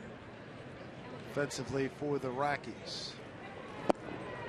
Down low, 1-1. Cano today, a ground out to short and fly to left. Joey Wong is the new second baseman. Brandon Barnes in center, Chris Nelson in third. Two and 1 to Revy. He's got 9 hits on the spring. Ryan Castile takes over at first.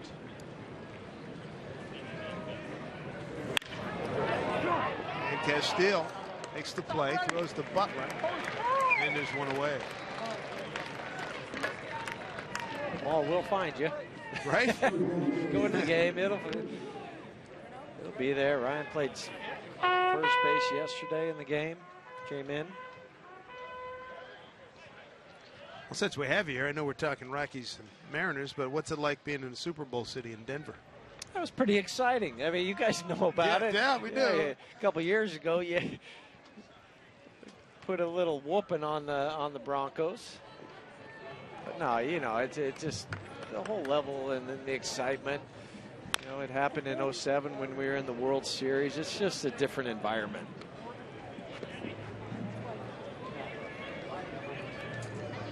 Rockies hoping to finish over 500 for the first time since 2010, 83-79 in that year. 0-1 to Cruz.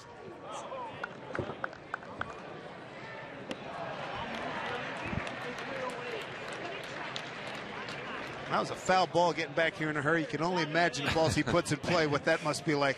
Remember the ball he hit, was it last year, that Sunday game? Beat Game Oakland? winner. Right, the game winner. What was it, 100-something? The exit 119 or something like that. That's fun to see, that exit velocity.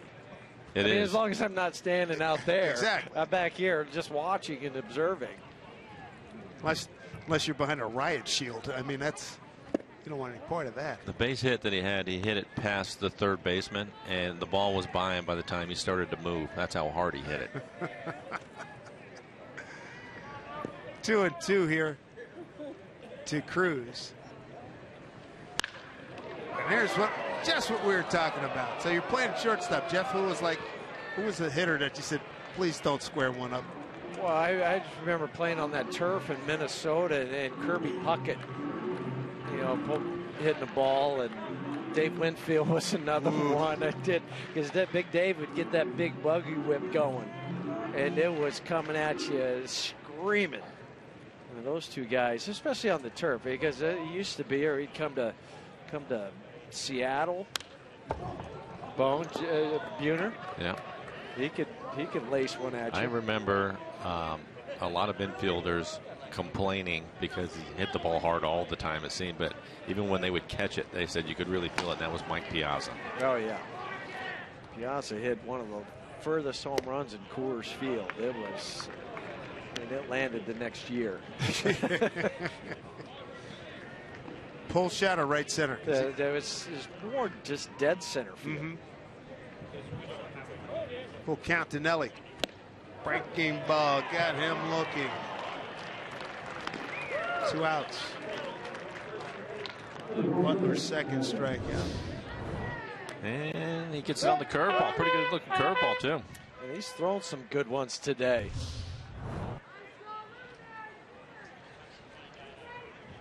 We'll bring up Adam Lind.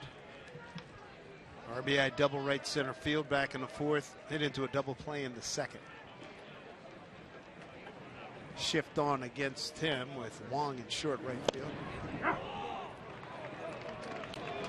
There's the alignment.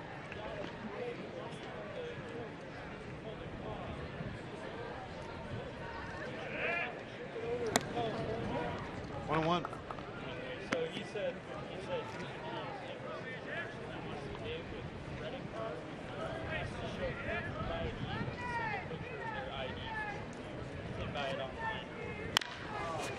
Chop foul.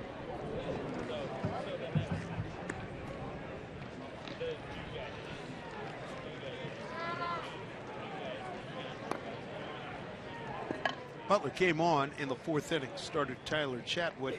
3 shutout innings. Gave up just 2 walks. 1-2.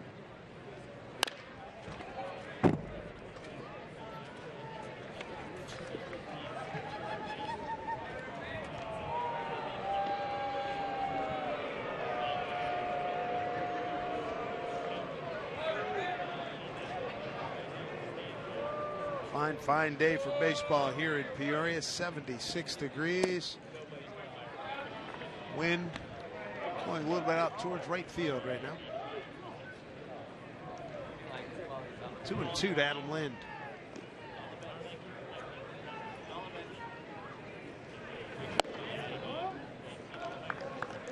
Count runs full. Benoit getting loose in the pen for the Mariners, so it looks like he'll pitch the top of the 7th. Franklin Gutierrez is on deck.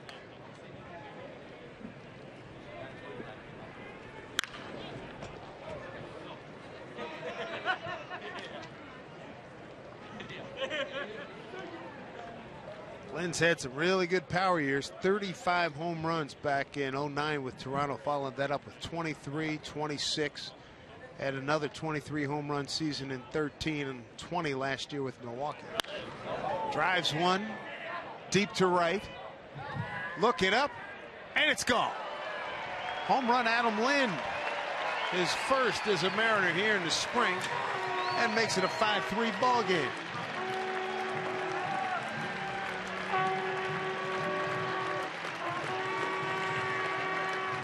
Adam Lind with his second RBI of the ball game gives him 3 on the spring. I think he knew it right away. We were just talking about how the wind was blowing out to right, and I don't think he ended up needing much help on that one.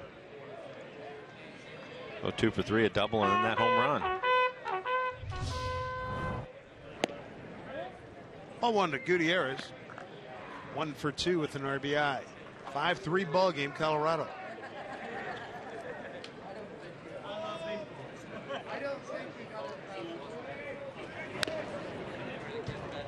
Goody hit a hard line out to right field and a broken bat RBI single to right.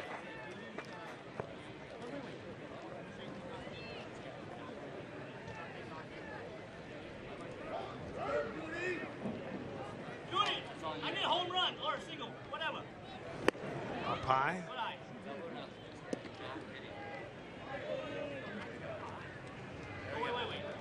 Coming to the midpoint of spring, boys. More decisions going to be made. More cuts are going to be made. It's kind of the Groundhog Day of spring training. Oh, Goody charges one. Deep right center field. He'd hit one there earlier, and he does it again. Goody, and gone. 5-4, Colorado. He has shown tremendous opposite field home run power. To 2 there and 1 off the batter's eye. 3 homers on the season. Back-to-back homers here in the 6th. He didn't have a lot of plate appearances last year. He ended up with 15 home runs, and we saw a lot of them like that out towards right center field. Pinch hit home run he hit in Detroit. A grand slam was right center field. Mariners taking advantage of a couple of fastballs in the middle of the plate. One of the 4 runs that Eddie Butler has given up, they've all come with 2 outs. Just hasn't been able to finish the inning in the first inning or here in the 3rd. Lind with an RBI double in the 4th, a home run here in the 6th. Goody with an RBI single in the 4th, and now this home run.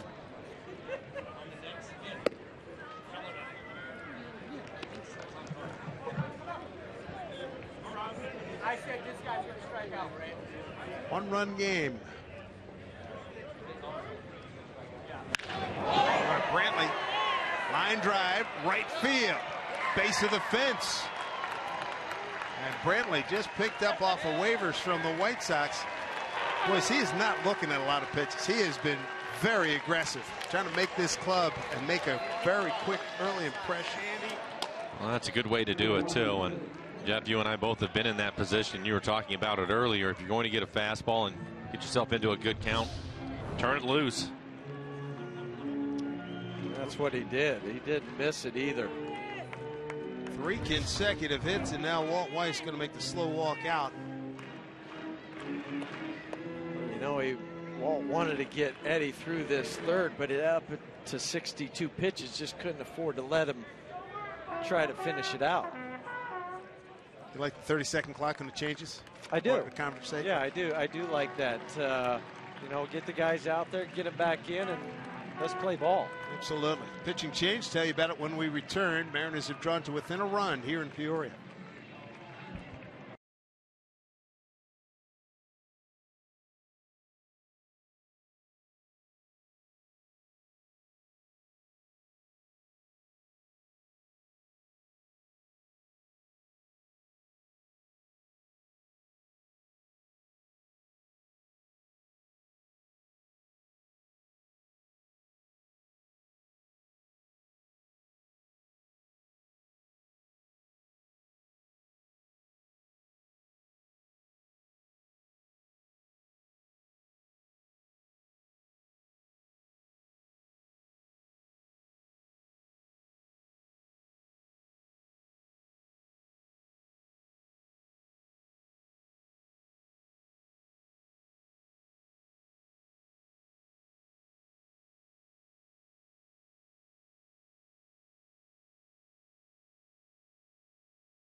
Other than giving the gift of summer at Safeco Field to one friend, give it to over 20 when you book a group outing to catch Mariners baseball.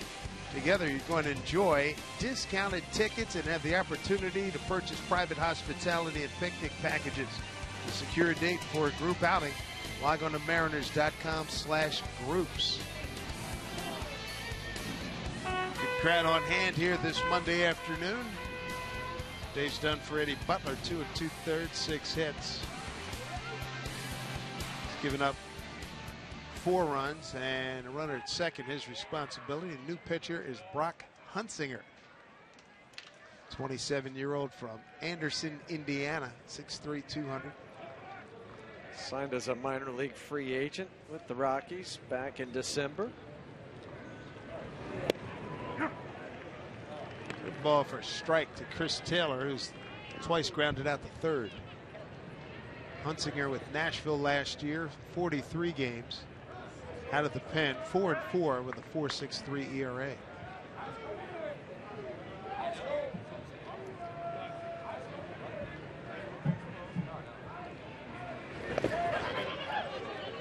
Brantley almost got caught in no man's land. On a 1. Inning started with Cano grounding out. Cruz took a called third strike.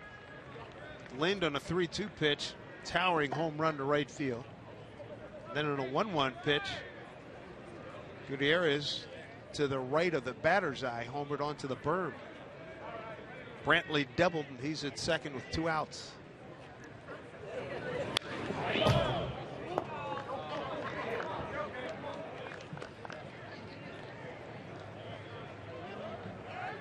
Ball and 2 strikes to Chris Taylor. Kyle Seager getting today off. Joaquin Benoit will be the next Mariner pitcher.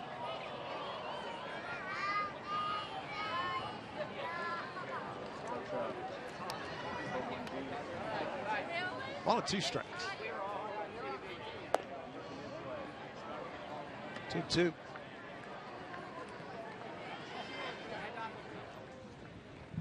Rockies have got a big day out of Ryan Rayburn, 3 for 3 with 4 runs batted in. Another run was wild pitched in by Felix in the first inning.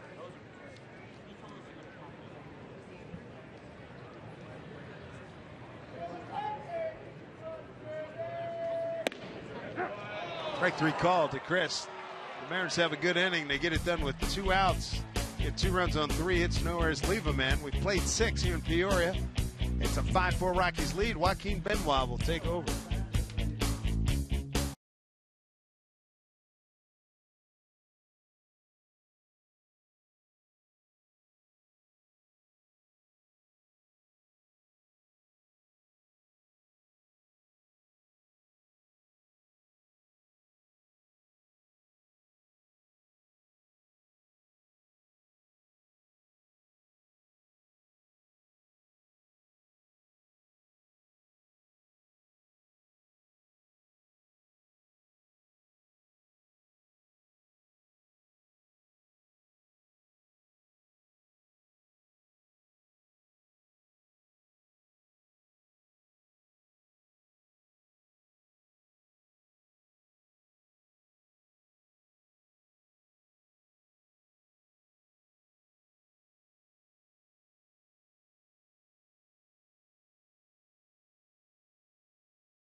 We are getting ready to go to the 7th inning between the Mariners and the Rockies. Dave Sims on the call today in Peoria, and joining him, Jeff Hewson and Mike Blowers. Reunited, the two of them came up together with the Montreal Expos through their minor league system.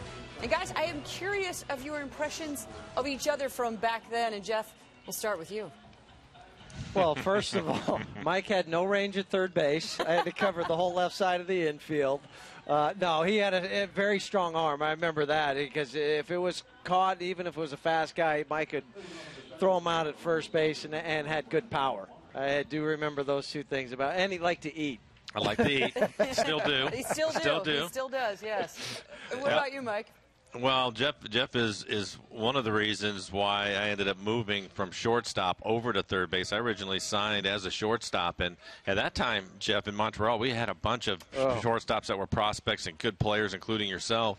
So I felt that if I wanted to get to the big leagues and continue to move up, I better change positions, and that's what I ended up doing. But you and I played together for 3 years in the minor leagues on some really good teams, too. Yeah, we did. We won a championship in 1989 in Indianapolis. Yep. Together in 87 in West Palm Beach, 88 in Jacksonville, Florida. And then I was traded in the spring of 90 over to Texas and kind of left you over there with Montreal. Well, and then I was traded to New York. Yeah. And then finally to Seattle is where I ended up. So it was that whole thing. But, I look back on it, and I think about these kids that are here in camp now. We see a lot of them towards the end of these ball games, and I think back at those times. You and I, we put in a lot of work on those backfields that we show the fans from time to time. Well, and that's the thing that I appreciate for whoever's putting on a uniform, whether it's a guy hoping they're wearing number 99 or 93. My first spring training, I was number 72. So I remember those days, but the hours put in during instructional league, all those coaches down in the minor leagues that really went to bat for you and helped you develop as a ball player. I still remember all of those guys going out there and just hitting fungo after fungo, throwing batting practice hours upon hours. I'm sure you're just like I am, and when we come out to the ballpark in the mornings and we walk to the backfields, I always think about those days and spikes on, walking back to another field to work on something. And guys, I'm curious, as you go back to those fields now and you look at all those young, fresh faces and all of them thinking they're going to be the next Jeff Houston or the Mike Blowers, isn't it amazing to think about what you were thinking then? I mean, you never even gave it a second thought that you weren't going to make it to the major leagues. I mean, that's what they have to think, right? Exactly, and I think that's the best part about it is you don't realize how hard it is to get to the big leagues. But you never lost that dream. And now looking back on it, boy, man, did I really go through all that? I probably shouldn't have been able to make it.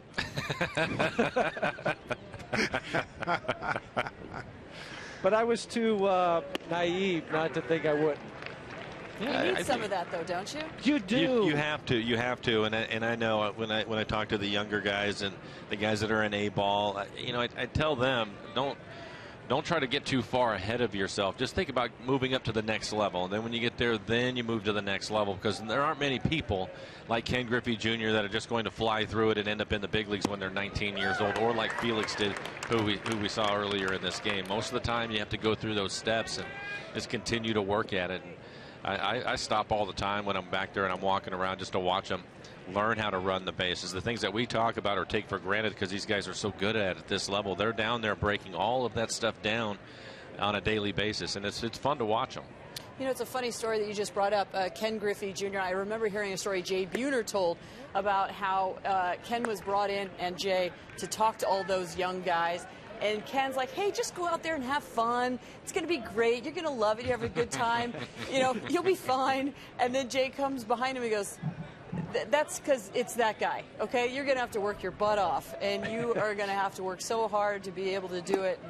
And, it was good that Jay went after Ken to say, everybody isn't, that incredible talent. And it is amazing the amount of work that these guys have to put in, and they make it look easy, but it's not.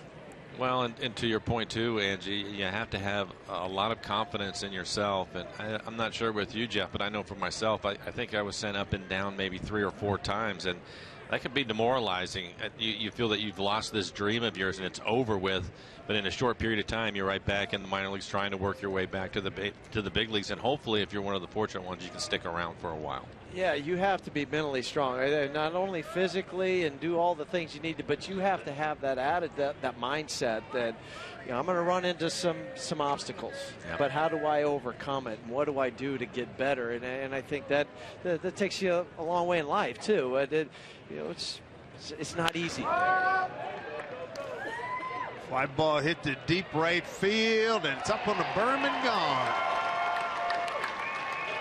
Trevor Story with a home run to go with a triple in the first inning. 6-4 Colorado for Story, his 4th home run of the spring.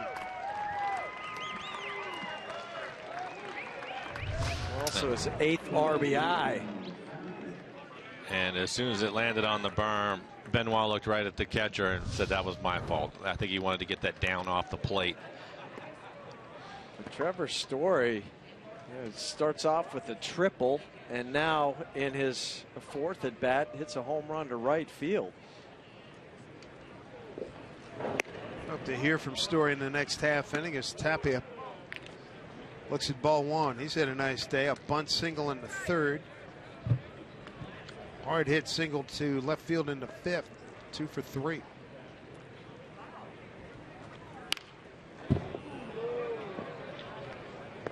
Like the way he goes after it. He's aggressive. He'll swing the bat. Dropped the bunt earlier today, Tapia did. Taking a look at Trevor Story. Have a spring young man.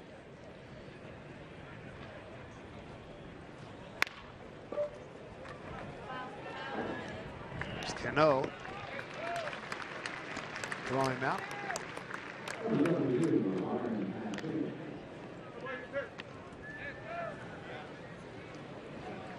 Brings up Ryan Castillo. Took over at first base.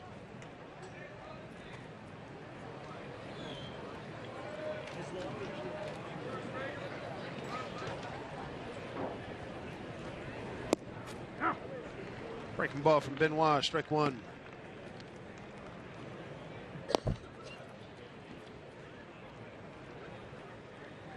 Martin, the center fielder, shading over towards right center.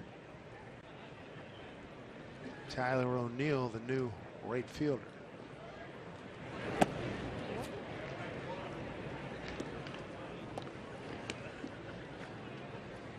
Remember all those long bus rides, Mike? I just think it's called motivation. Especially in Double-A. Holy moly, those were some long ones. When you guys were with Montreal, their main spring training base was over in Florida, right? In West Palm Beach. Remember, we were even spring training at a high school. My first year down there. I think you were there. That's in the minor leagues. In the minor leagues. Yeah. Yeah, Santa Lucia's High School. Wow. So we didn't even have this nice complex. No kidding. Jeez. In an auxiliary football locker room for I don't even know what their mascot was. High fly ball towards the line. Sunglasses on. O'Neill drifting over. He's there to make the catch in foul territory. Highlight of the inning for Colorado. Home run by Story. This guy's having a ball. Rockies lead at 6-4.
Airlines, they are stretching down in the 7th inning in Peoria.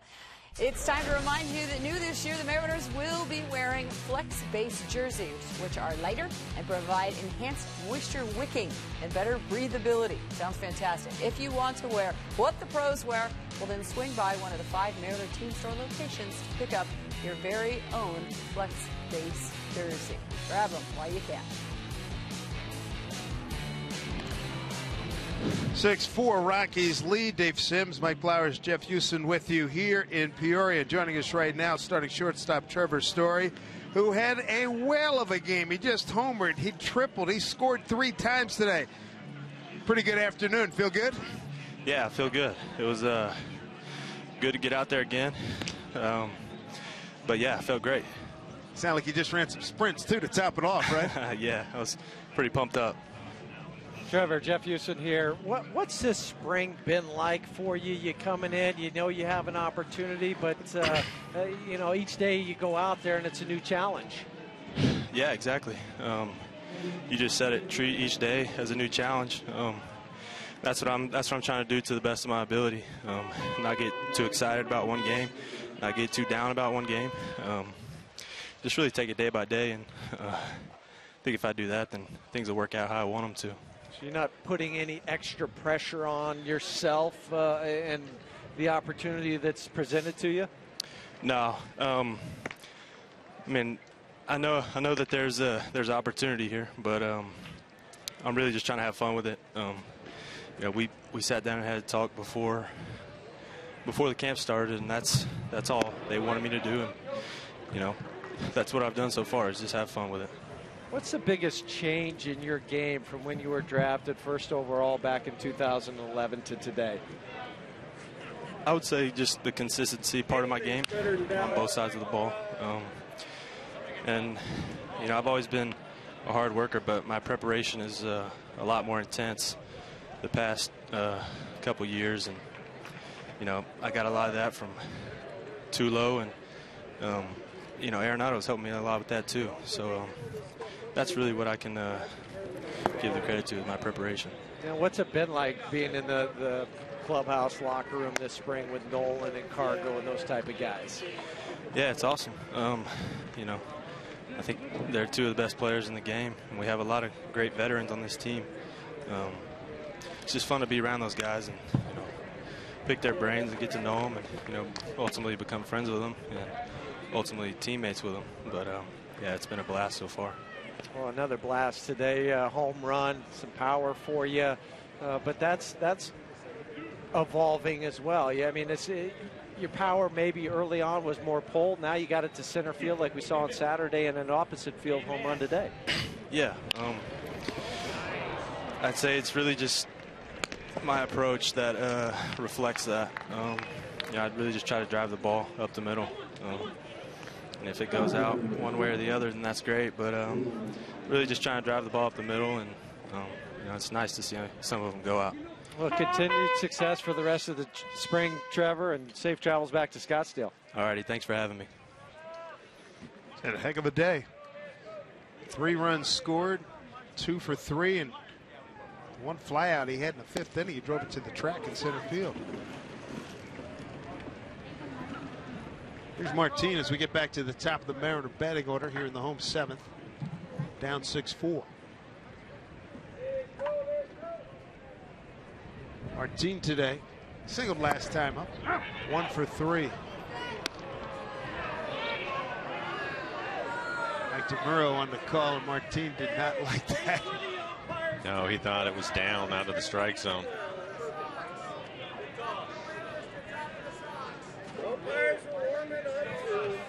Well, Jason Mott, the Rockies pitcher, signed as a free agent this offseason. Part of the revamping of the bullpen and bringing in some power arms. Mott had some good run with St. Louis, particularly the 2012 season. He had 42 saves. Highlight of his career. Hit a 2.75 ERA, a 4.5 record. Breaking ball, swing and a miss. Two away.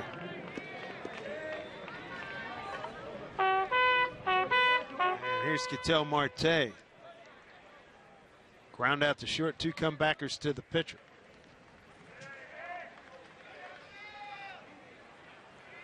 Well, earlier, Jeff plotted out the Rockies rotation. How's that bullpen shaping up? I know that was an area of concern. Well, and that's why Jason Mott, McGee, the left-hander, those type of guys that come in with some arms to lock it down. I know Jason, who just finished this inning, is going to be on the backside of it. Okay, 1-2-3 inning. We go to the 8th. Colorado 6-4.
Rockies as we go to the top of the 8th here in Peoria.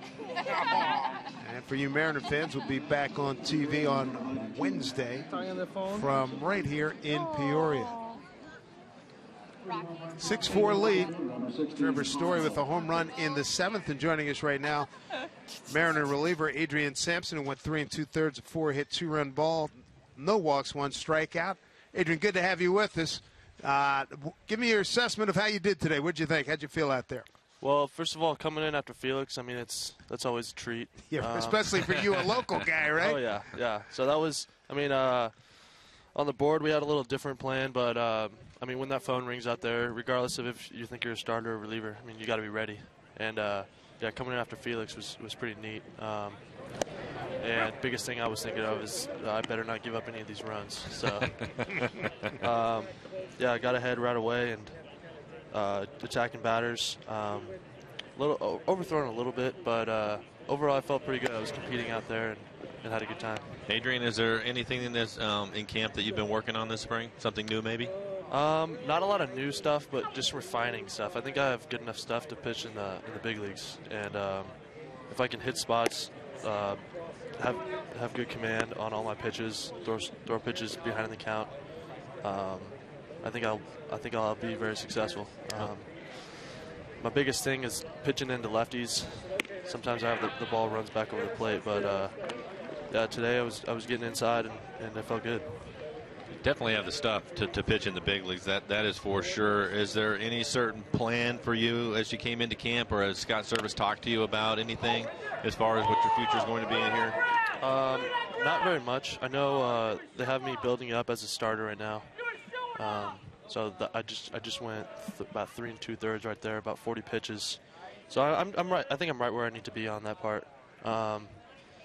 Is that what you want to do? Do you want to be a starter? I mean, I want to do whatever I can to help the team win. You know, I could come out of the bullpen. I could start. I mean, I know we have a pretty good starting rotation right now, and not a lot of spots there. But I mean, whatever I can do to get up there is my plan. Anybody want to say a shout out to back home? Family and friends for sure. My mom's probably watching with a bunch of my family at a local watering hole in Issaquah. And Natalie Sampson's her name, and yep, she's very supportive for me. And my dad's out here right now. He was at the game, my high school coach. Definitely all my friends from high school, friends at college, probably watching the game at Bellevue College. Yeah, I mean, huge support from them. I get texts from them all the time, and it means a lot. Well, you did a good job. You emptied your phone book. Good job. I did. I got to make sure I wasn't missing anybody. Boy, baby. Hey, Adrian, thanks, man. Appreciate it. All right, thank you, guys. Good stuff. The pitcher for the Mariners, Matt Anderson. But I just think that, you know, thanking all those people, it just goes to the point of how many people support you and are behind you and help you get to where you are in this game.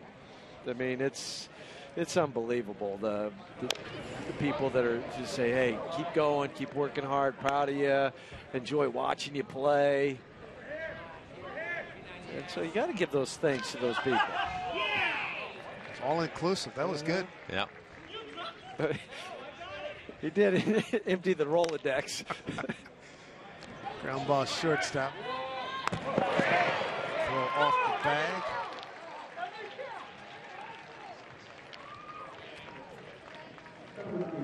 Gianfranco Wawu, E6. Tailed on him. We're talking about that earlier in the game, dropping down like that. Did you see that where the elbow was? Yep, elbow underneath it. That's typically what's going to happen. Stephen Romero at first base.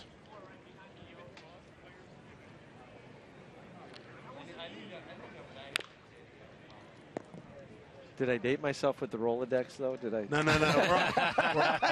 We're all in the same generation. Feel right at home, my man. My man. I'm just thinking all of a sudden, wait, a Rolodex? Man, what am I? 80? As we've said before, hey, youngsters, Google it. Right, exactly. I just remember that Rolodex at my parents'. Sure, absolutely. Okay. Chance for two. And he turned it. Well done. Home eighth coming up. Mariners down by the count of 6-4 to the Rockies.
To you by Delta Airlines. Keep climbing. Speaking of, that is Camelback Mountain. If you're up for it, a gorgeous hike. This copyrighted telecast is presented by authority of the Seattle Mariners and may not be reproduced or retransmitted in any form. And the accounts and descriptions of this game may not be disseminated without the express written consent of the Seattle Mariners.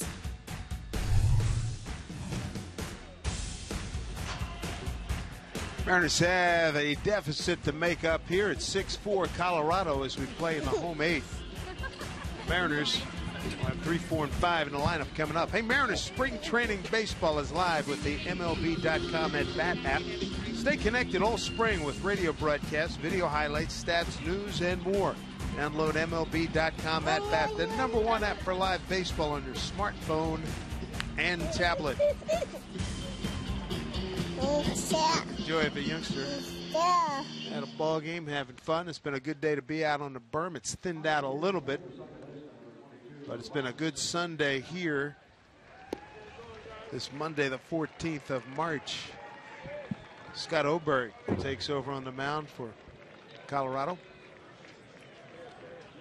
One of these another hard-throwing guys that'll be in the backside of the bullpen probably. Pitched a lot last year for the Rockies. Well, you can tell you're at the midpoint spring training, because I thought Cano might be gone after a couple 3 at-bats. Here he is for this will be his 4th at-bat, he and Cruz. And I'm wondering if maybe it's because both of them wanted to stay in there and get that extra at-bat. Sometimes they'll try to get you out of there after the 6th or 7th inning.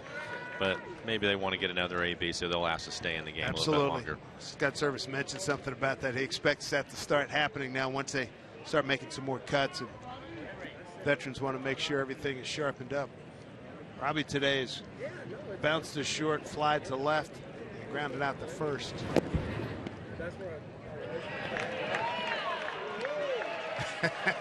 Deflection, bounced up, and Cruz caught it. That's why the little cheer flipped it into the crowd. 1-1 to Cano. Shortstop playing up the middle against him.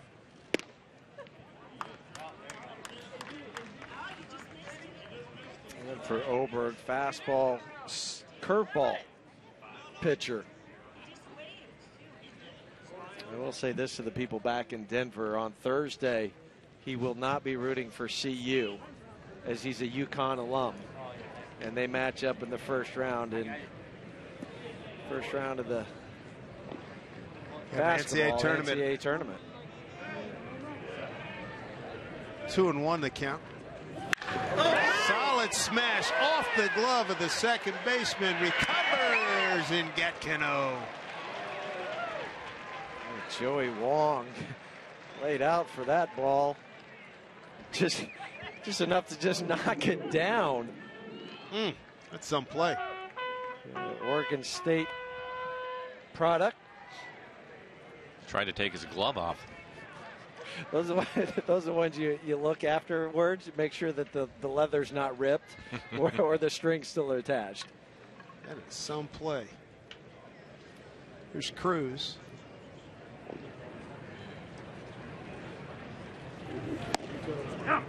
Breaking ball for strike. Shaded into the hole. He only had time to half a step and dive, and just knocked it down and kept it close enough to him. Ground ball smothered down there at third by Nelson, 2 away.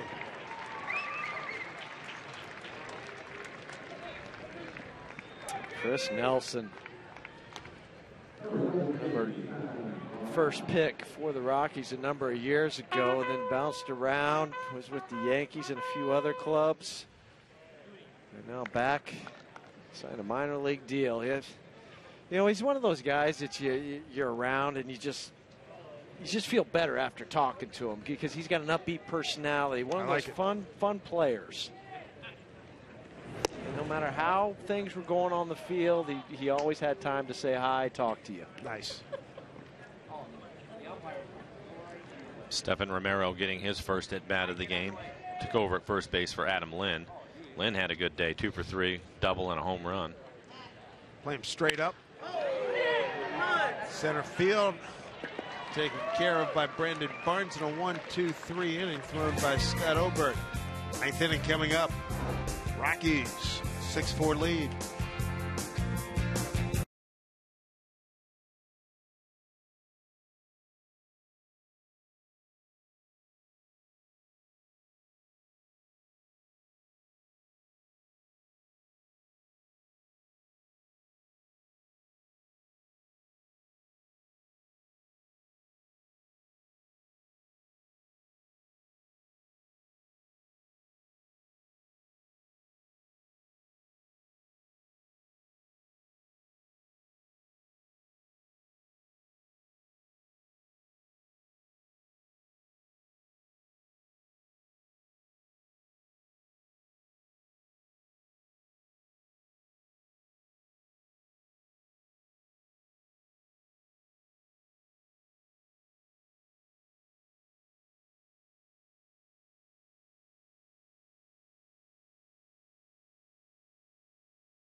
There's your line score for today's ball game that started back at 107, 76 degrees, blue sky, glorious day here in Peoria, Arizona.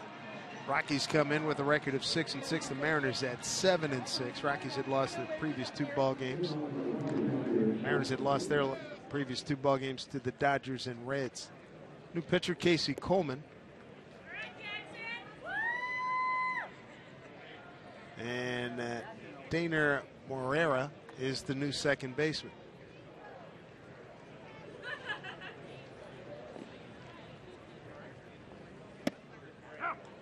Coleman's first pitch in there for strike.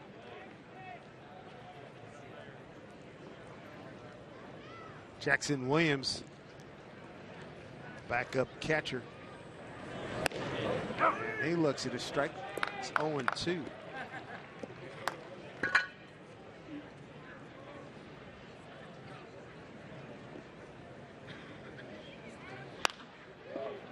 Pop up. Going back is first baseman Romero, makes the catch.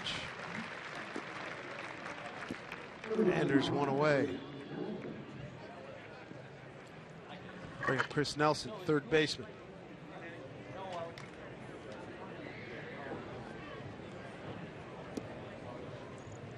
Jeff, what team are you most concerned about in the National League West? Is it going to be the Giants because it's the even year? Is it?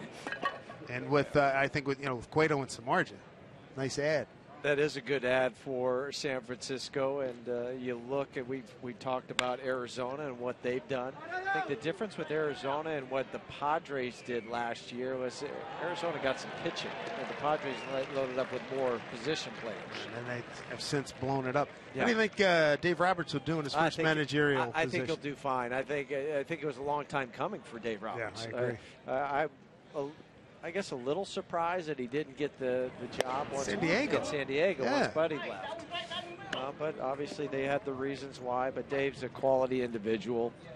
Just talking to some people the other day when the Dodgers were in town, what he's brought to that clubhouse. Not to take anything away from Don Mattingly, but it's just a different voice. Right. Even Don said, "Hey, it's probably time to move on." It was a mutual agreement. Don and the Dodgers parted ways. There's a ball hit into left field. Tracked down easily for out number 2. Good Powell out there, 2 outs. Don, of course, lands right on his feet. What? He was out of a job maybe 72 hours? Maybe. It's in Miami. And how about you'll get to see hitting coach Barry Bonds down in Miami. That would be an interesting dynamic down there. So far, so good. So far, the guys seem to appreciate what he brings to the table. It's a great picture, I think, in USA Today recently. Don and Barry at batting practice at the batting cage. And can you imagine those 2 guys in a lineup at the same time? That could have been something. Can you imagine the guys in the cage with those 2 guys standing watching you? That's a good point. And breaking down your swing. Right. I'd be like, oh my, what are they going to say about it today? That's a good point. Coleman ahead 0-2. Well, you see Miami more than we did. We were down there a few years ago. We loved the Yelich kid and obviously Giancarlo Stanton. Well, and D. Gordon, what he did after he left the Dodgers, I think it's a lot of credit for kind of turning that around down there. Last licks for the Mariners coming up, down 2 here to the Rockies.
4 lead for the Rockies. Last ups here for the Mariners here in Peoria.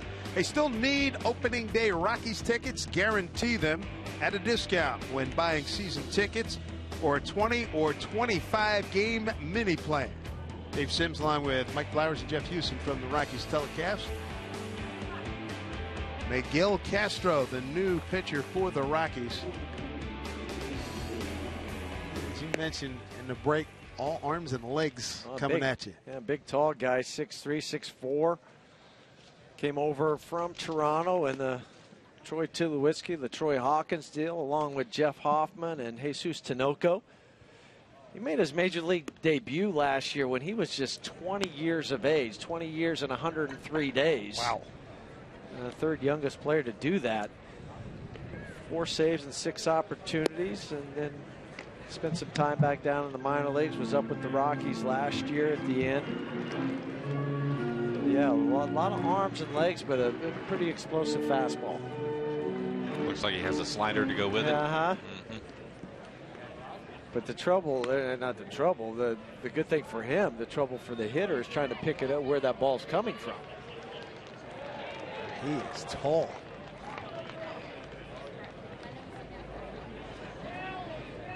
Well, here's Tyler O'Neill. He likes the fastball and likes to hit it out of the yard.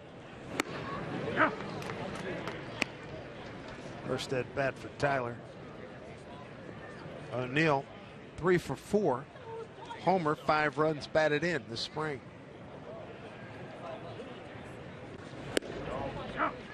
Seems like he's got the heavy fastball too. He does, and I was just looking in the meeting. He grew an inch over the winter. He's 6'5" now.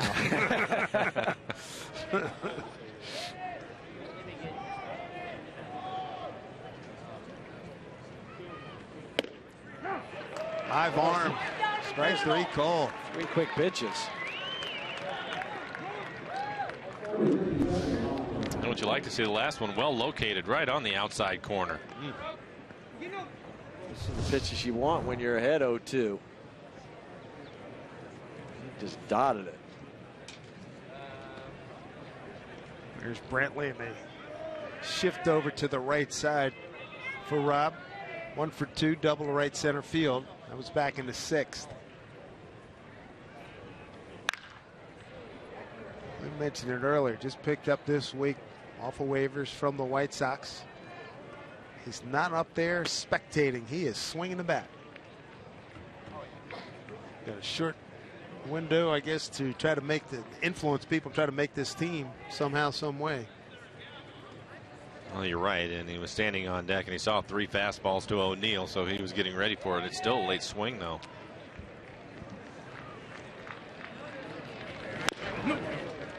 Oh, and 2.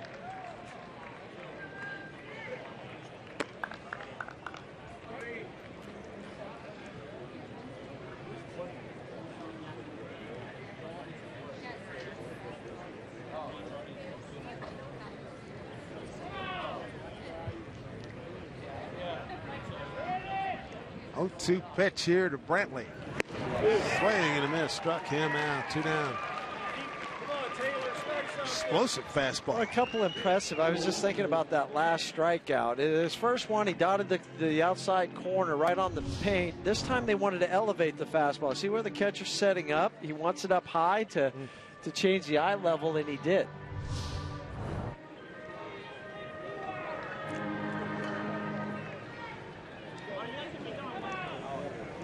Chris Taylor, last hope here for the Mariners.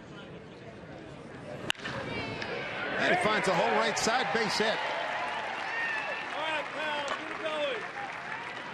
Brings a tying run to the plate. It's going to be Boog Powell. Boog is walked, struck out, looking, and tapped back to the pitcher.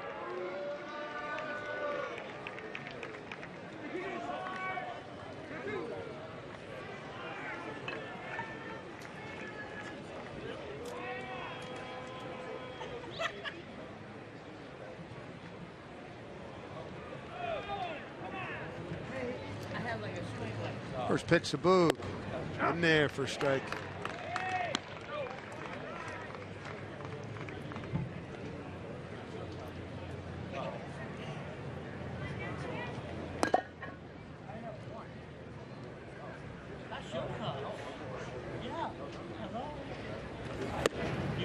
Pitch running away. 1-1.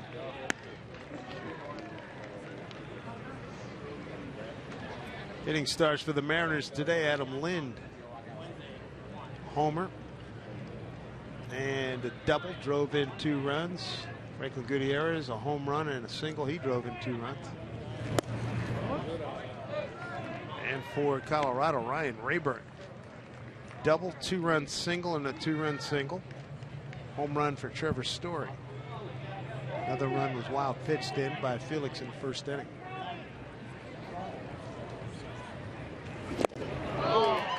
Two and two. It just sounded heavy. Yes, it does. It does. Yeah. It's not easily caught and just that soft sound. It's like a bowling ball. Try to catch that. 2-2 pitch.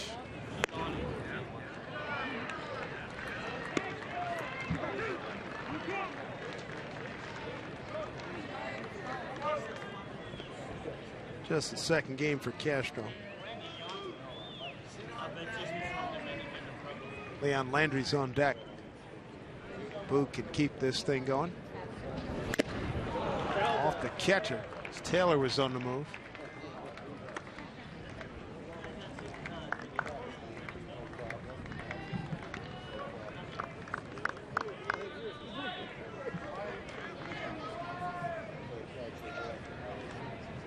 (6-4) Rockies. Powell represents a tying run. 3-2 pitch, 2 outs. Taylor runs, pitch. Where's it going? It's a gap. Into the gap, and it's run down, and that is your ball game. We'll step aside, come back with more, and wrap things up. 6-4. Colorado wins this ball game against the Mariners here in Peoria. We shall return right after this.